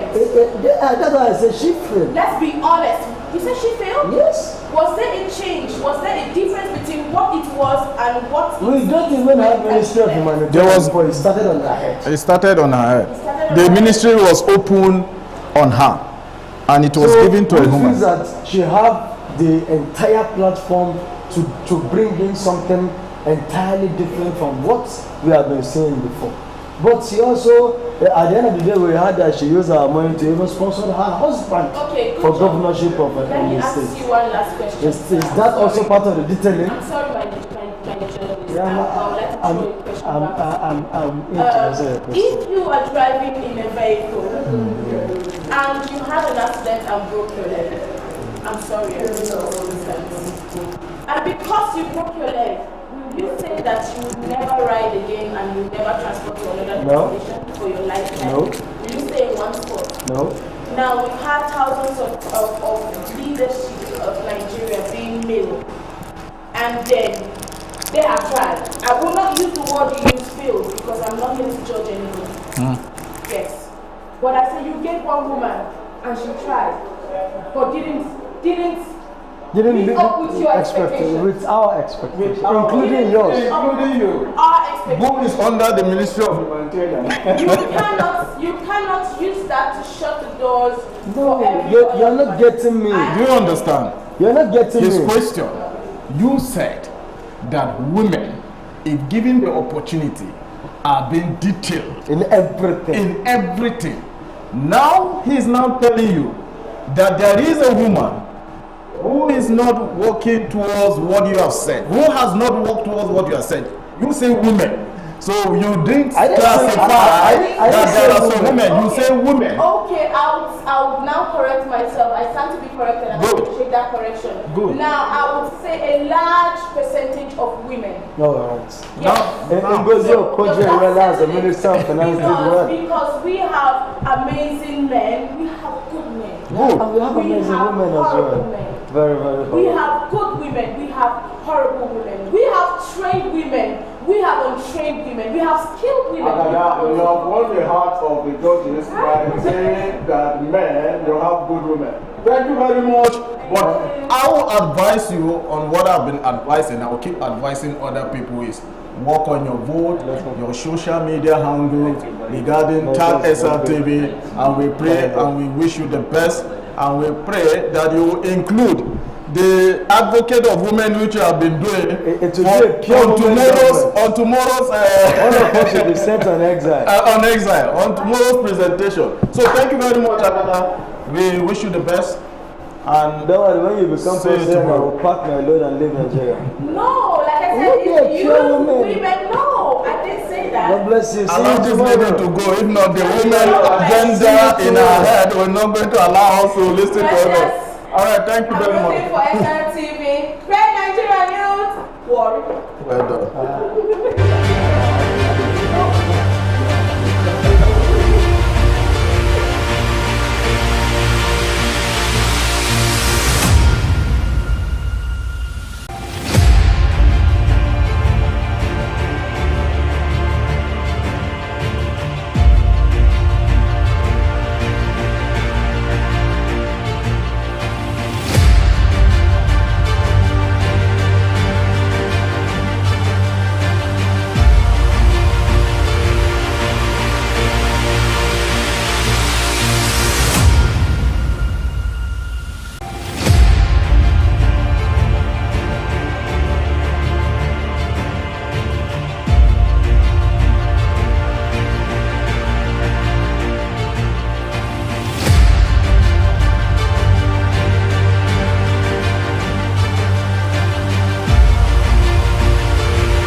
Yes. It's just like You can try and print out your.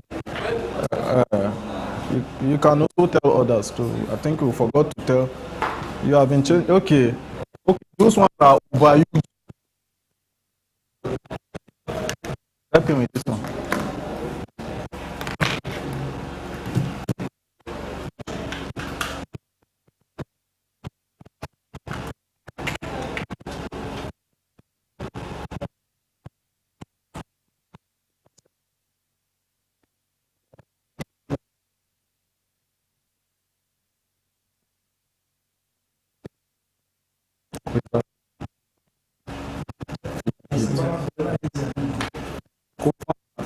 Can you help us with fun? Fun. And you lock all of us in this. It's like we are good as prisoners now. You don't have fun.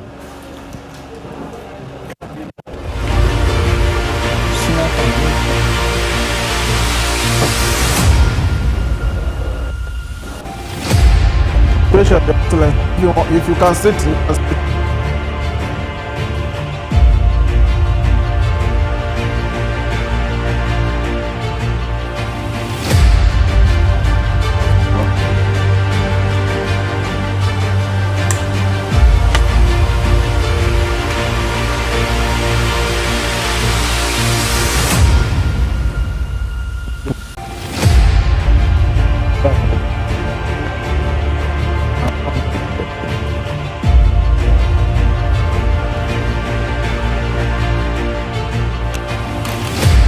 Away from us.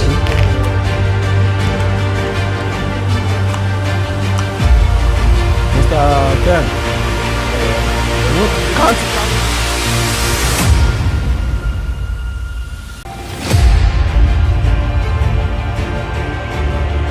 maybe next year.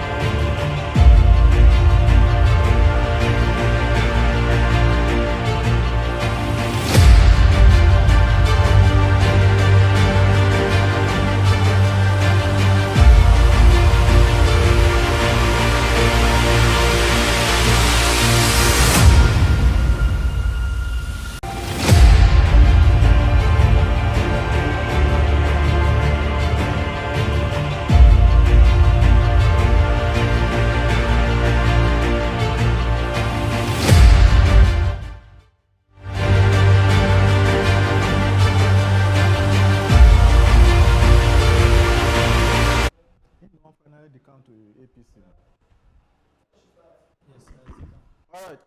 You are welcome, Your Excellency, the Executive Governor of Osun State.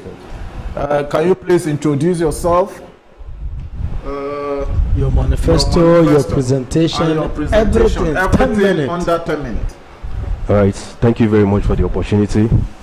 I am Tunde Adebayo from Osun State, representing Osun State. I'm contesting for the next president. I happen to be a social media manager. I am a brand manager. I'm a content creator. Yes. And with my own driven force, I come with a party which is named Sustainable Democratic Party. Sustainable Democratic Party, I got my own inspiration from the fact that the United Nations come about sustainable development goals, which are the prominent things that we need to counter, which are the things that are affecting the nation. So among the issues is like we've always been yearning for a good result. We've always been yearning for a solution to the problem of the country, the economic problem, the social problem, and the cultural problem, entirely, even with the political problem. We've always been yearning for a solution, but the solution has not yet been had. I happen to be the social media officer for a non-governmental organization, which is Enactus Nigeria, affiliate of Enactus Ahmadu Bello University. I finished and I served like 2 years being the social media officer. So I am able to see through what is happening both online and offline of the issues that people are facing. And part of the project that we do is like we actually have an industry which is plastic upcycling. The plastic upcycling is just, we are trying to take the dirty, which we think is the dirty, with all this plastic, the plastic, after drinking the water, we just take it out, we throw it outside. You know that it can cause a pollution, it can cause different atrocity to the environment. But we upcycle it and we turn it to polish. We actually set up an industry, which I happen to be one of the people that have undergone the process. We went through the process of changing lives of people. What do? We happen to change all these things that we consider remnants, all the plastic, all the little plastic that we come, but we reincarnate it, we upcycle it to polish. And pop industry is one of the best. Is one of the company. Is the first company currently in Nigeria. So that is part of my goals. We have a problem that are highlighted, which the SDG goals are yearning to solve. There are no poverty, zero hunger, but my own goal here is, without digressing to other factors, without digressing to other SDG goals, is about the power, which is the SDG 7, and that is good power. Yeah, I guess. So basically, what I'm trying to talk about is, when I become the next president, these are my agenda and these are what the things I'm going to do. Definitely, we have the problem of the electricity, because let's take for instance, when I grew up actually, all the communities, in fact, currently in Africa, every community, whenever the NEPA bring lights or whenever they cross lights, we're all going to say, off NEPA, off NEPA. I've been saying that when I was young, and up to now, I'm always excited when they bring lights. And that is the truth. Even young kids now, when they grow up now, that's what they will keep saying. That's the problem that we're facing. Then how do we tackle this problem? That's number one. Is it the government, who are we going to blame? This is why I'm going to bring us back to the issue that I said. We've always been yearning for a solution, but we keep complaining. Whenever a government comes today, we complain about the government didn't do well. Another one will come, complain about the government. So where is the solution coming up? So we have to take it step after another. That is my own manifesto. And those are the things I'm going to bring up. Because from the name of my party, which is Sustainable Democracy Congress, those are the things I'm going to tackle, because it is part of what I've been doing. Because I'm a content creator and I'm a brand manager, I'm a social media officer, and I've worked with different companies, which are among the pop industry that I like. So I know I have knowledge about how to do and how to go about all this. So basically, in the power sector, let me go back to the topic. So the power sector, these are the problems we highlight every day. There are people that are even the Nigerian citizens, they don't really know the issue of what is it, why can't our lights in Nigeria be restored? Why does it have to be like, in NEPA, they will take off the lights and the lights will not be restored again? Why? This is a question we always ask ourselves, but there is nobody to give us solutions to it. Then how then do we find the solutions to it? We know definitely the government has the upper hand in terms of this power sector. That is it. An individual cannot do it alone. I myself cannot do it alone. And which is why I have to be under a platform. I have to be under a power. I mean like a political power or economic power, in order to make my own decision of saying, yes, I want to make a change. I can't make a change with just my mouth. We cannot make a change with our mouth. We have to put our change to places. So the question is, how then are we going to do it? We have actually highlighted the problems, and then how are we going to find a solution to it? The solution we're going to do to it is like, we know definitely there was a glitch whenever when there was the government that was handling the PHCN. At the point they gave it to a private sector. The private sector supervises, but we can't have a say now. So let's take for our household. When you have lights and you have your home meter, you recharge your meter at the point it gets, when you finish your money, it's gone. Even if you don't finish the money, even you having the meter does not guarantee you that you're going to have a 24 hours light electricity in your house. Then how are we going to regulate it? How are we going to stabilize it? The first thing is, we're all talking about corruption. Yes, corruption, that's the normal cliche when everybody talk about. Corruption is not new to everybody. And we always point blame to people. You can't tell yourself like, yes, I'm corrupt and I'm a corrupt leader. No, you cannot do that. But the corruption is actually one of the major attributes which the power sector is having an issue. The corruption in terms of, we want to make a change, but whenever one leader stand up to bring us a change about this, other people might not stand up with him, and that's the problem. Likewise, we talk about, in fact, in every sector of welfareism in the whole world entirely, be it the water resources, be it the social resources, be it the economic, the electricity is very, very important. And then, which is part of one of the, I think that's like a major problem, that's the primary problem of the problem we face in the country. There is nothing you want to do without electricity, that is it. You want to pump water in your house, you need electricity. In fact, everything that we're doing here now, if there's no electricity, it won't be achieved. Those are the problems that we face. When you're talking about issue, there are people that we don't even know they are facing issues. There are people that, I remember one project that we did when I was the SMO as, for Enactus. One of the projects is we went to a village, we went for a needs assessment about what people are facing, and that was when I realized that there are some villages, they have never seen lights with their face. That the name is Bagega. We went to Bagega, we went for this needs assessment, and we were like, so there are places like this that people have never even used their eye to face light. They don't even know what it talks about. And when they use generator, when they use all this, when they improvise for means, it doesn't really last. So that is one of the problems. If that can be achieved in this country, then that is a way ahead for us. And that is one of the SDG goals which I highlighted, which is the SDG 7. And that is, I think, to give my own party and to give my own intention to you now, like, yes, this is part of what I want to tackle. The electricity cuts across every aspect of welfareism, like I said. There's nothing you want to achieve without that. So this is a problem which everybody faces, and that's a problem that we all know. It cannot come with a very simple solution, or else we like put our hands together to make a difference. Thank you very much.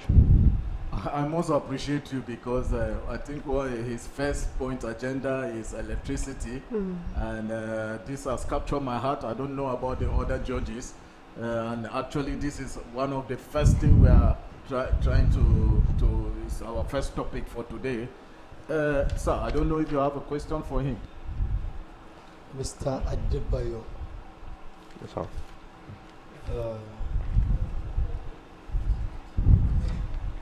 I love your brother. Thank you very much.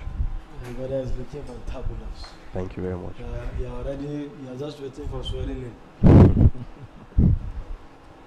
You said you want to, because what I pick in all your presentation is everything needs to be rebranded. Just like your field, you rebrand things. You are a content creator.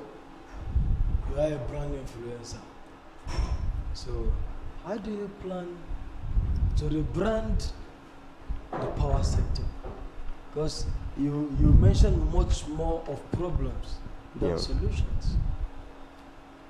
So what do you intend to do differently? What do you intend to do that will make Nigerians to know that yes, the hope is here, not that the hope is coming? For them to know that the hope is here. Because we can't do anything without power. Every of our achievements, development needs power. What will you do different to rejig our power sector in Nigeria? Let us also have 24 hours light. Let us have Nigeria of before. Yes. That when they want to take light for just 2 minutes, they announce it in radios. They announce it in NTA and say there will be total blackout. There will be total blackout within so minutes, and it won't exceed those hours or minutes they tell us. That was Nigeria before. What happened now, and how are we going to get that Nigeria back? Thank you. All right. Thank you very much for the question. All the agenda that I listed are things I know that yes, I am capable to do. I've always been developing myself in terms of the social media because I see like the world that we are now is the contemporary world that we are now is just sublime into this social media. In fact, everything literally that you need, all the information that you need is online. They say information is key, and that is what we need. We need to get information right hand from our phones. Everybody owns a phone now. If not everybody, if not like the whole people in the country has a phone, but there is no how you want information, you will not get it online. I've been doing this content creating. I've been a social media manager for a long time, not just because of my own personal interest, but to make a change, to make a proper change to the nation itself. There are some things that okay, let me just give an example. When we actually competed for a national competition, and I happened to be the one that led almost 200 members. Then we make a change through this online presence. How do we do it? We had our own initial projects, but that doesn't stop there. We need to move it online. People see things online. That is how to make a change. When you put a good reputation and a good image of yourself and what you're yearning for online, people will see it. So the measure I'm going to put in place is just to make sure the online presence people get the right information at the right time. Not just we are just complaining about it at the grassroots level. You are complaining to your friends, but there's no changes you make. Whenever we put up a content online, I know a good number of people that actually tend to see my content online. If not because okay, yes, I'm not really there, but at least I know the audience I can pull up, and I know a lot of people that actually see to my content. So there is no how I put information like this when I'm put in a place to be an advocate for a particular thing. There is no how I put in a place to do that. I know the strategies. President, you won't be having time to be doing all those things. Yes, that is delegation. I will delegate people to do it for me. How are you going to monitor them? I will monitor them. It's part of me. It's what I do. No, then you will be busy. I really can't be busy for what I have knowledge to do. And when I delegate someone, has to be somebody that I've actually test the potential of the person. When I test the person, yes, you can do it, then that's why I want you to do it. Thank you. Do you have a question? Yeah, yes. Okay. Listening to you, you said you deal more of the online, right? Yes. Online president. Yes, you are this online person. And talking about the online, if you browse right now, you see that there are solutions, even the causes of power sector online. But yet, everybody is coming with an agenda on power without giving us the desired results till now. What seems to be the problem? What seems to be the problem? Online, offline is still the same thing. Over the years, governments are coming, everybody is coming with his own, and you are telling us your own. What is going to be different in your own government? What are you bringing to us to give us a solution? Whatever speech I make, I tend to make it sure it's a factual thing I'm giving out. I'm not going to say something I will not do. So which is why I'm here to present myself to be the next person. Because when I'm put in that position, I've actually seen I'm embodiment of the youth itself. I know how people feel. We know how you feel, but there is actually something we call there is actually a position whereby we put our leaders. Whenever we have a problem we want to complain to them, we might not be able to assess them directly. So I'm going to give a proper how can I put I'm going to build a proper audience to people to hear their opinion, because I think the opinion of the people actually matters. People are actually talking online that we need a change, we need this, we need that, but there is no solution yet. And that is why when I got to the position itself, because I've already feel I know how people are feeling. So when I got to the position itself, I know how to make the amendments. And I know, yes, this is what people, without me listening to them, I know what I'm about to change. And I know what I'm supposed to change. All right, thank you, the Executive Governor of Osun State. How do you intend, how do you tackle, you say you are a plastic recycler, right? Yes, I work for the... You work there? It's it's a non-governmental organization. Good. So we start up an industry. Okay. By upcycling some plastics, then we turn it to shoe polish. And it's obvious that you are facing challenges of power. Yes, it is obvious. Okay, it's obvious. Now, my question is, you said the government have tried private sectors, it's still failing. We don't know who you are supposed to blame. Is it the government or either the private sector? Do you think corruption is involved in that? If yes, how do you want to your government in tackling such kind of issues if given that mandate as the president? And how do you intend strengthening the institution regarding that? Do you understand my question? Can you reiterate? Now, you spoke about that the government. We don't know either is the government that we are to blame or we are to blame the private sector. Okay? What are the solutions you intend doing that? Do you see that we are going to, is collaborating with experts going to assist your government? And how do you intend to do that if given that money? And how do you intend to strengthen the institution regarding that if corruption is involved in that? All right, thank you very much for the question. Taking you can say that in 1 minute. Okay, yeah. Giving the project to an expert, it's something I'm going to do. And this is why I'm going to do it, because definitely when we call the word experts, is like people that have the knowledge, they have the grassroots knowledge about it, and they have in-depth knowledge about it. Yes, we can say IBDC, KDDC, all this private sector, they have knowledge about it, but they still have to hear from the government, because they can't actually like make decision themselves. So there is still the contribution of government into it. So me trying to bring up something like that to a private sector, probably to an expert, that is like giving you, and we're going to set targets, so this is how we're going to do it. There's going to be a plan. There's going to be a plan on how we're going to run it, in which is not going to affect the government, and is not going to affect the masses as well. It's okay. Thank you very much, the Executive Governor of Osun State. I will tell you what I'm telling other people. We want you to improve on your voting. At the same time, being a social media as an influencer, You should be having 1,000 votes.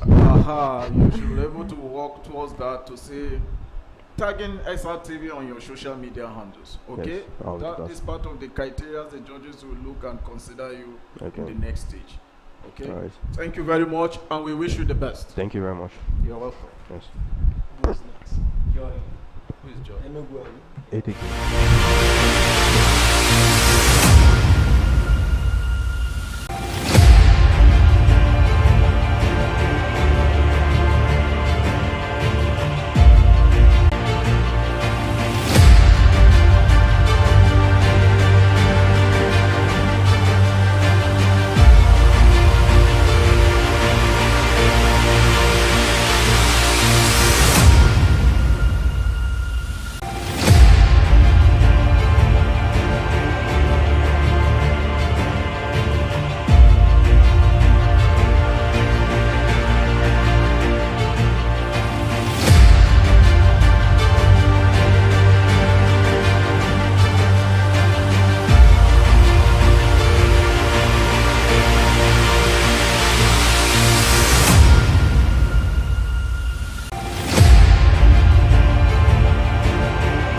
Enugu State. Okay, you're welcome. Thank you, sir. Enugu people. And like Okpa, well. And cook. And where? And cook. You see her. Now they are best food with that. All right, please introduce yourself and your manifesto and presentation. Presentation all in 10 minutes. You have 10 minutes. 10 minutes. Thank you. Starts now. Enugu. My name is Joy Nkirukachukunonyi. Okay, this manifesto reflects my pledge to address and tackle vital issues affecting our country through clear values, innovative policies and ideas, and through a track record of effective leadership. The 5 roadmaps for my administration include education reform, insecurity, infrastructural development, youth empowerment, and healthcare. Education reform, the state of education in Nigeria is far from ideal. I won't say it's in a deplorable state, but it really needs attention, critical attention in the areas of building more classrooms, training teachers effectively, updating the curriculum, and introducing technology in classrooms. The second one being insecurity. Nigeria is facing a lot of challenges ranging from terrorism, banditry, and so on. My administration will partner with international forces as well as military forces to also engage in information gathering to be able to tackle and combat insecurity in Nigeria. The third one being healthcare. So many citizens do not have access to affordable healthcare. I'll introduce telemedicine, especially in the rural areas, make healthcare accessible and affordable. I'll create health awareness campaigns, mostly on reproductive health, and how to sustain, or to just cut down on things that that lead to more risk of, that increase the risk of having health issues that most of the citizens do not know about. Youth empowerment. My administration will empower the youth mostly on skill acquisition. I will create skill acquisition incubation centers for the youth.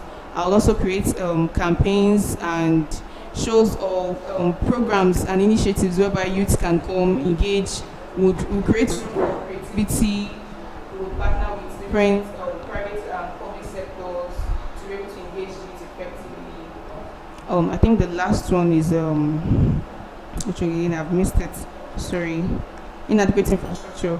So inadequate infrastructure ranging from roads, bridges, public transport system. Most roads in Nigeria are in deplorable states. In fact, most of the, especially federal roads, are in deplorable states.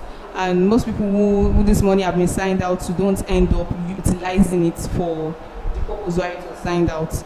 So my administration will look into effective or building sustainable roads that would last not just for short term, roads that can last in many years to come. I think I'm done with my manifesto now. I'm going to a presentation for power. So Nigeria's power sector struggles with a whole lot of challenges, ranging from distribution to insufficient supply, frequent outages, because electricity does not even stay for, in a day, there is no area, both urban and rural, that does not have power outage in Nigeria. Power outage is something that everybody in Nigeria experiences. There are even some areas in Nigeria who do not even have access to electricity at all. They're already used to generators. So this frequent outages, inefficient supply, it leads and affects most businesses and households in the country. So tackling this issue is going to bring in room for foreign investors. It is also going to bring in room for development, because most businesses that are being run in Nigeria depend on electricity. The cost of fuel is high, and I think by tackling this most of these challenges from the power sector, some businesses will be able to stand, most especially the small medium enterprises. They'll be able to stand and I think perform effectively. I don't have much to say. All right, thank you very much. Comrade, you have a question for her? Oh, women. Oh, wow. Okay. Your presentation was good. Thank you, ma. Yes, you were brave enough. And this is my question to you. What will it take in your own government to solve Nigerians' electricity problem? As in your own government, if given the mandate to be the next president? First of all, I'm going to cut down on the rate of electricity bill. Cut it down? Yes, I'll cut it down. Okay. There are some places where they don't have enough light to electricity supply. But each month, you see the kind of outrageous amounts they bring up as bills. They pay for what they are not using. Yeah, right. They don't enjoy electricity, and thank you. Like they are paying for what they are not even enjoying. They are paying. I won't say they are wasting their money, but it's almost like paying for services that they are not rendering efficiently. So I'll cut down on electricity bills. I'll bring it down. If you're paying for something, I think you need to know the value of what you're paying for. It should be what you're spending. Okay. And then secondly, most of the power infrastructure is already aged. So we need to build more of this infrastructure. Most of this infrastructure that the power sector really needs to perform effectively, we need to build them up more. Okay. Miss Joy, you want to cut down the cost of electricity bill? Yes. And you want to bring foreign investors? Yes. To come and invest in the power sector of the country? Yes. When you are bringing investors look at what they stand to gain. Isn't it? Yes. Any investor coming to your country, you will have an argument. I'm investing, what am I getting in return? How long will it before I start getting the return of my investment and all those things? Developing and building on the power sector of the country requires a lot of investment, fund and other ones. How do you intend to get to source for those funds to build the power sector, being a very critical sector? Because we know they said they get all this money from the money they get from the bill and other things. So if you cut the bill, automatically you have reduced what you are getting from the bill to the government's cover. So which means that anything you are cutting, you should have another way, another means of augmenting it. Just the way subsidy was removed in our PMS. Before, when the subsidy was not removed, if they are supposed to sell for us 500, they are selling at 250 and government paid the remaining 250.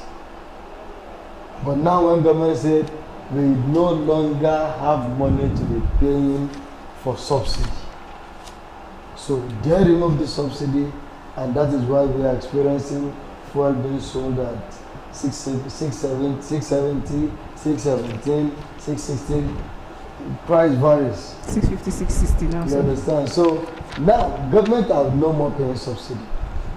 It's not that they prefer another way of getting of subsidizing the price of the distance, and they need to get refineries working.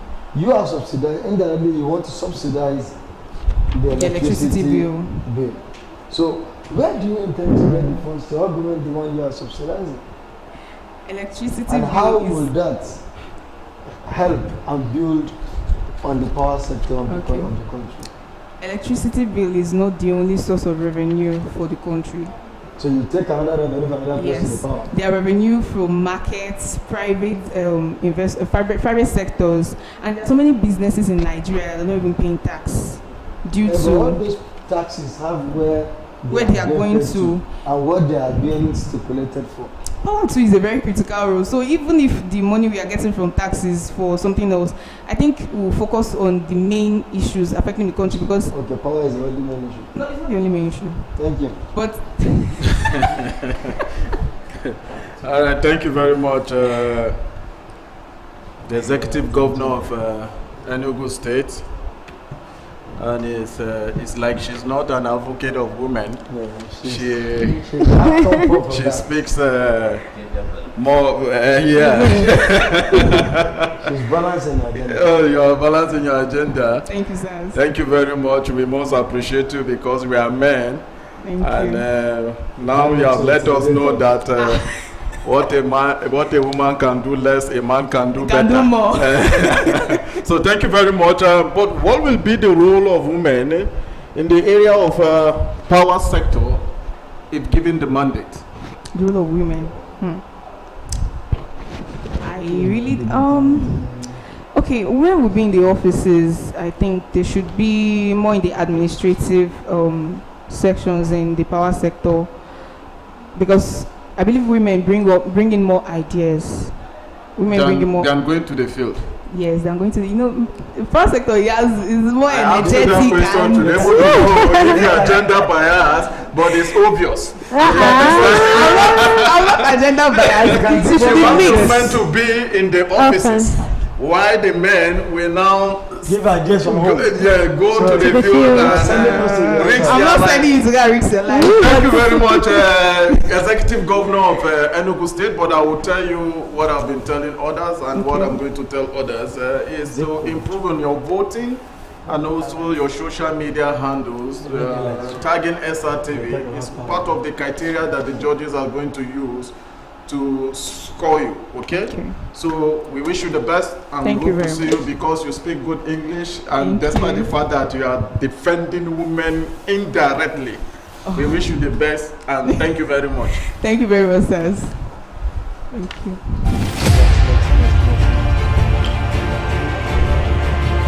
Come on, okay.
Okay, thank you very much, the Executive Governor of Kano State. Can you please introduce yourself, your manifesto, and your presentation under 10 minutes?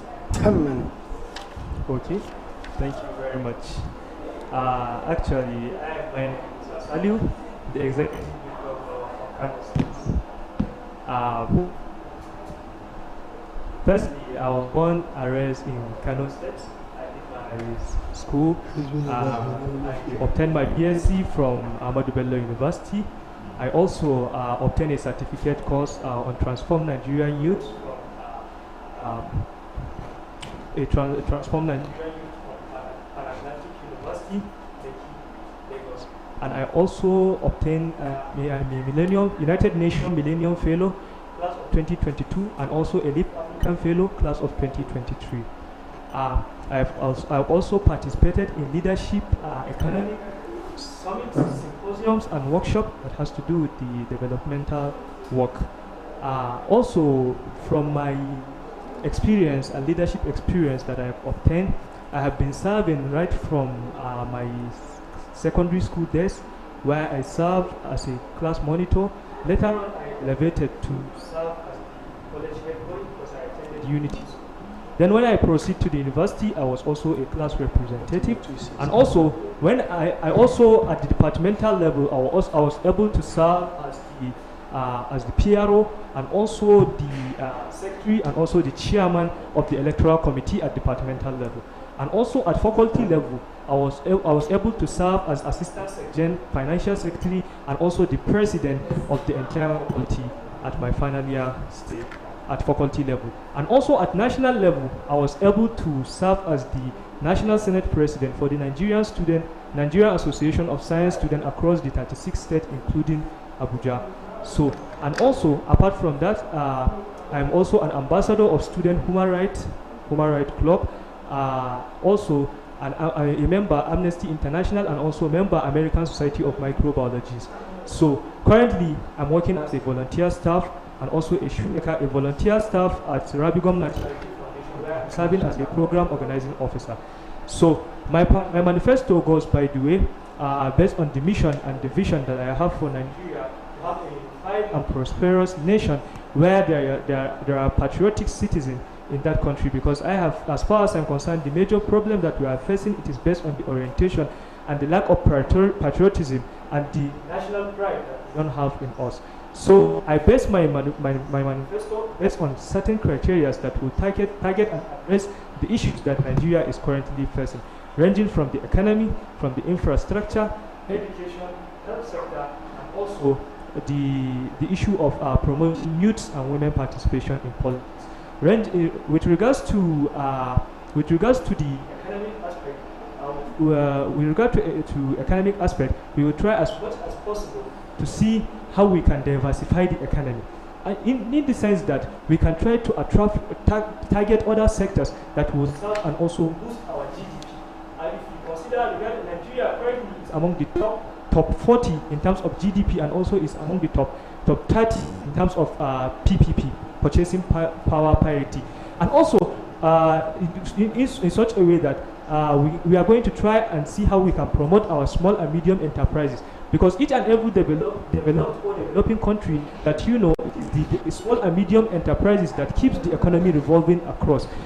Then with respect to healthcare sector, we will try as much as possible to see we have improved the quality of our healthcare sector and improved the welfareism of the health professionals, practitioners. And also, we are going to see how we can come up with insurance, irrespective of the employee or his income. There is some certain amount of subsidy that is going to his way.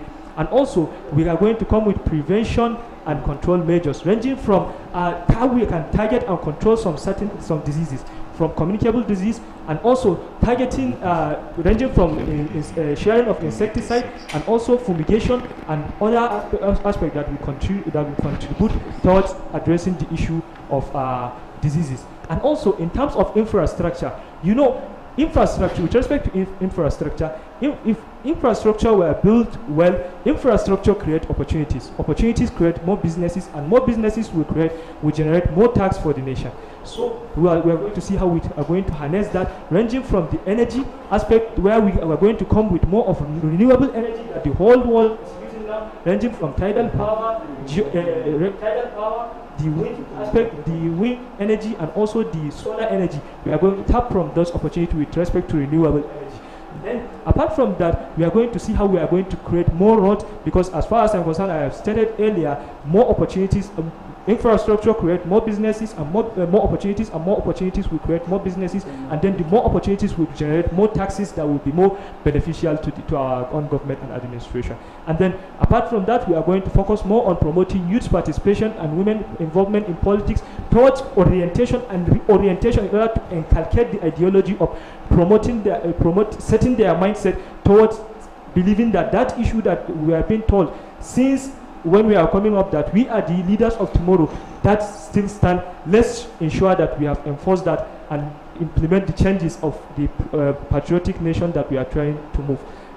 Then that's and also, apart from that, in the aspect of security, we are going to try as much as possible to see that we have come up with a lot of strategies, not fire brigade approach, but a more of a way of simple and devised process that we can go, ranging from the community policing, and apart from that, we can come with the issue of reorientation and reintegration process, which I believe, as you can observe what was being conducted right previous months ago in Kano, there was reintegration and rehabilitation that was done on the ex-offenders, that now they have come out and they are no more participating in crime and other things. So they said, now let's come in order to promote sense of belonging and other things. So, and we are going to ensure there is transparency and accountability through open governance, and also town hall meeting and other things that will catch the belief and the trust of the people that we are leading. And we are going to try as much as possible not to rule,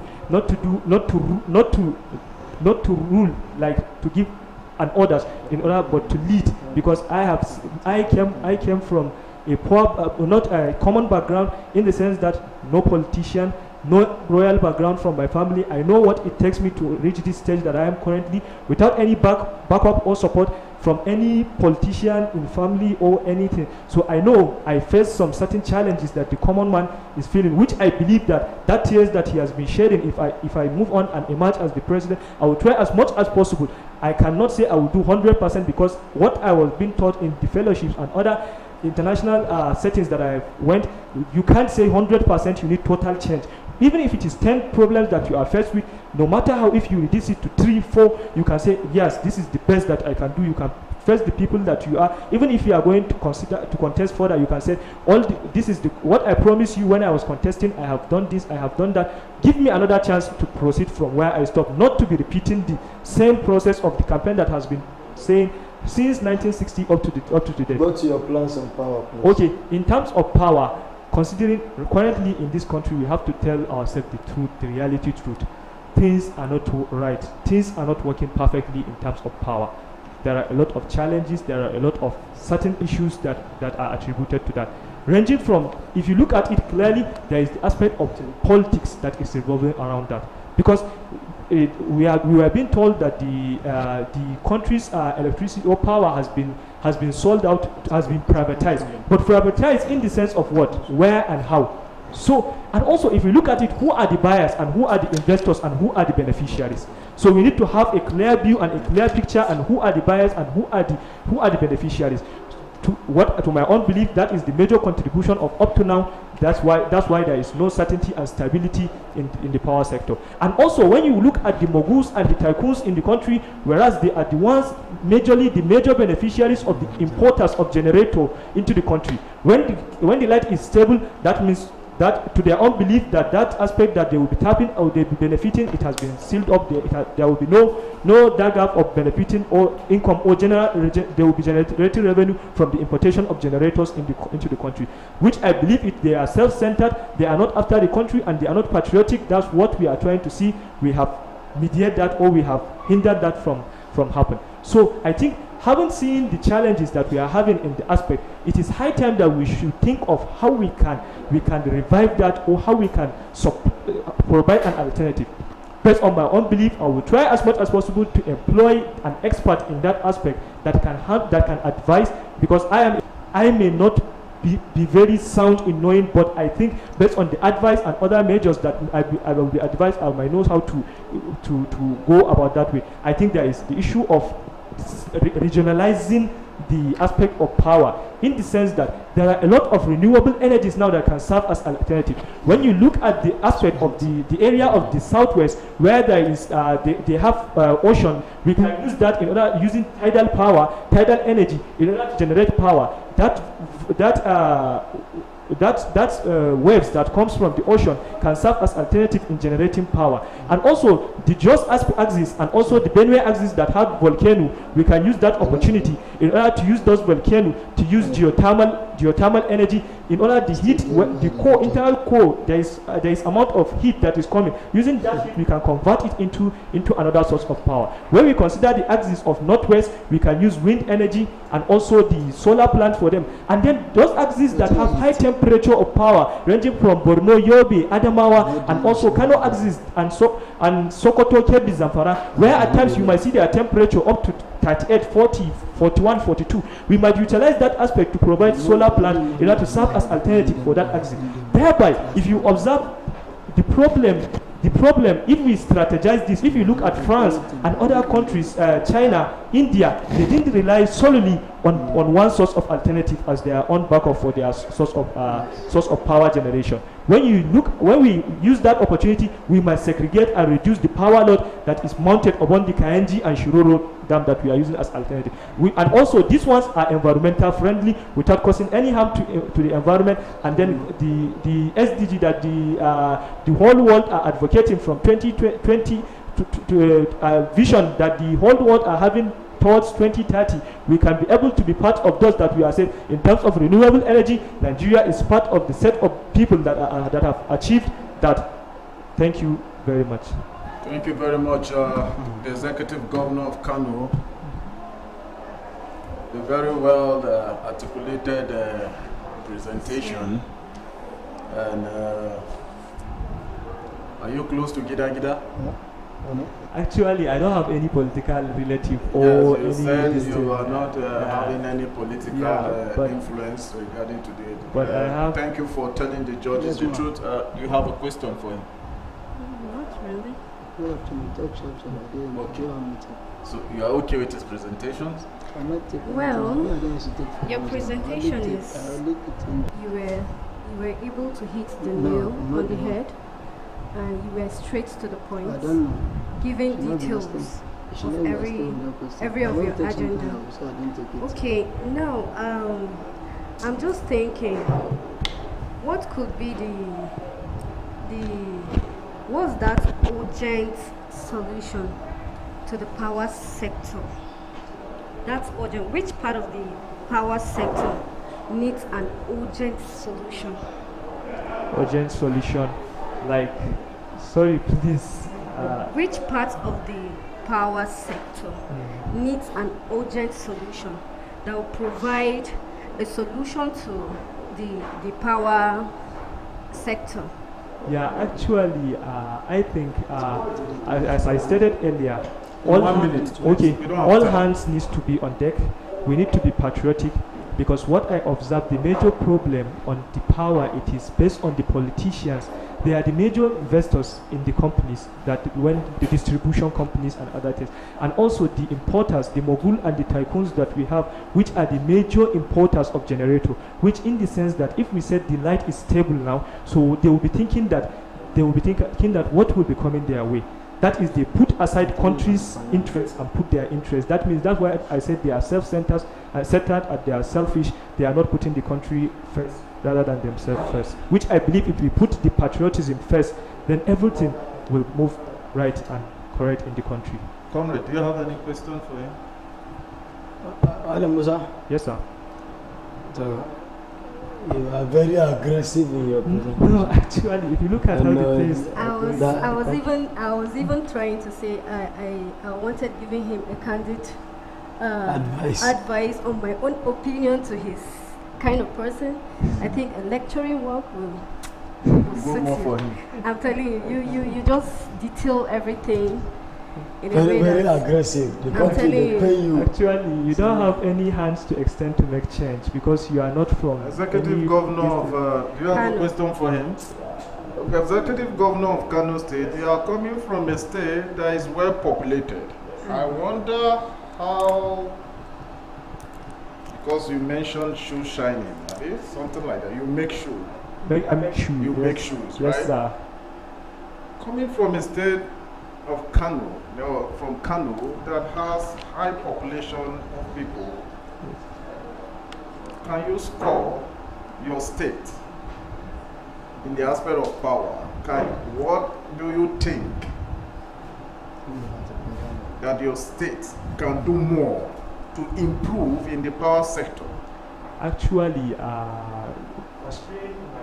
addressing that issue, I have to involve the issue of public-private partnership. And apart from that, public-private partnership. Public-private partnership, PPP. And also invite promote an agency that has to do with investment promotion. which they will be in charge of inviting the domestic and foreign investors that welcome. We have a land, because we have an arable land, or we have a land, flat surface, come and invest. The best way to address Kano State light issue, power issue, it is utilizing the power of solar energy, which will serve as an alternative, because temperature used to reach 40, 41, 42 in Kano, which is also is going to be environmental friendly and also produce more megawatts. You've answered my question already. I'll advise you the way I'm advising other excellencies. You have to work on your vote, improve on your voting, and social media handle, followership on Srtv movement matters a lot. And we wish you the best, and we hope to see you in the next stage. Thank you very much, sir. Thank you very much. Thank you. Sorry, judges, we have to go for break. Then we'll come back in 10 minutes.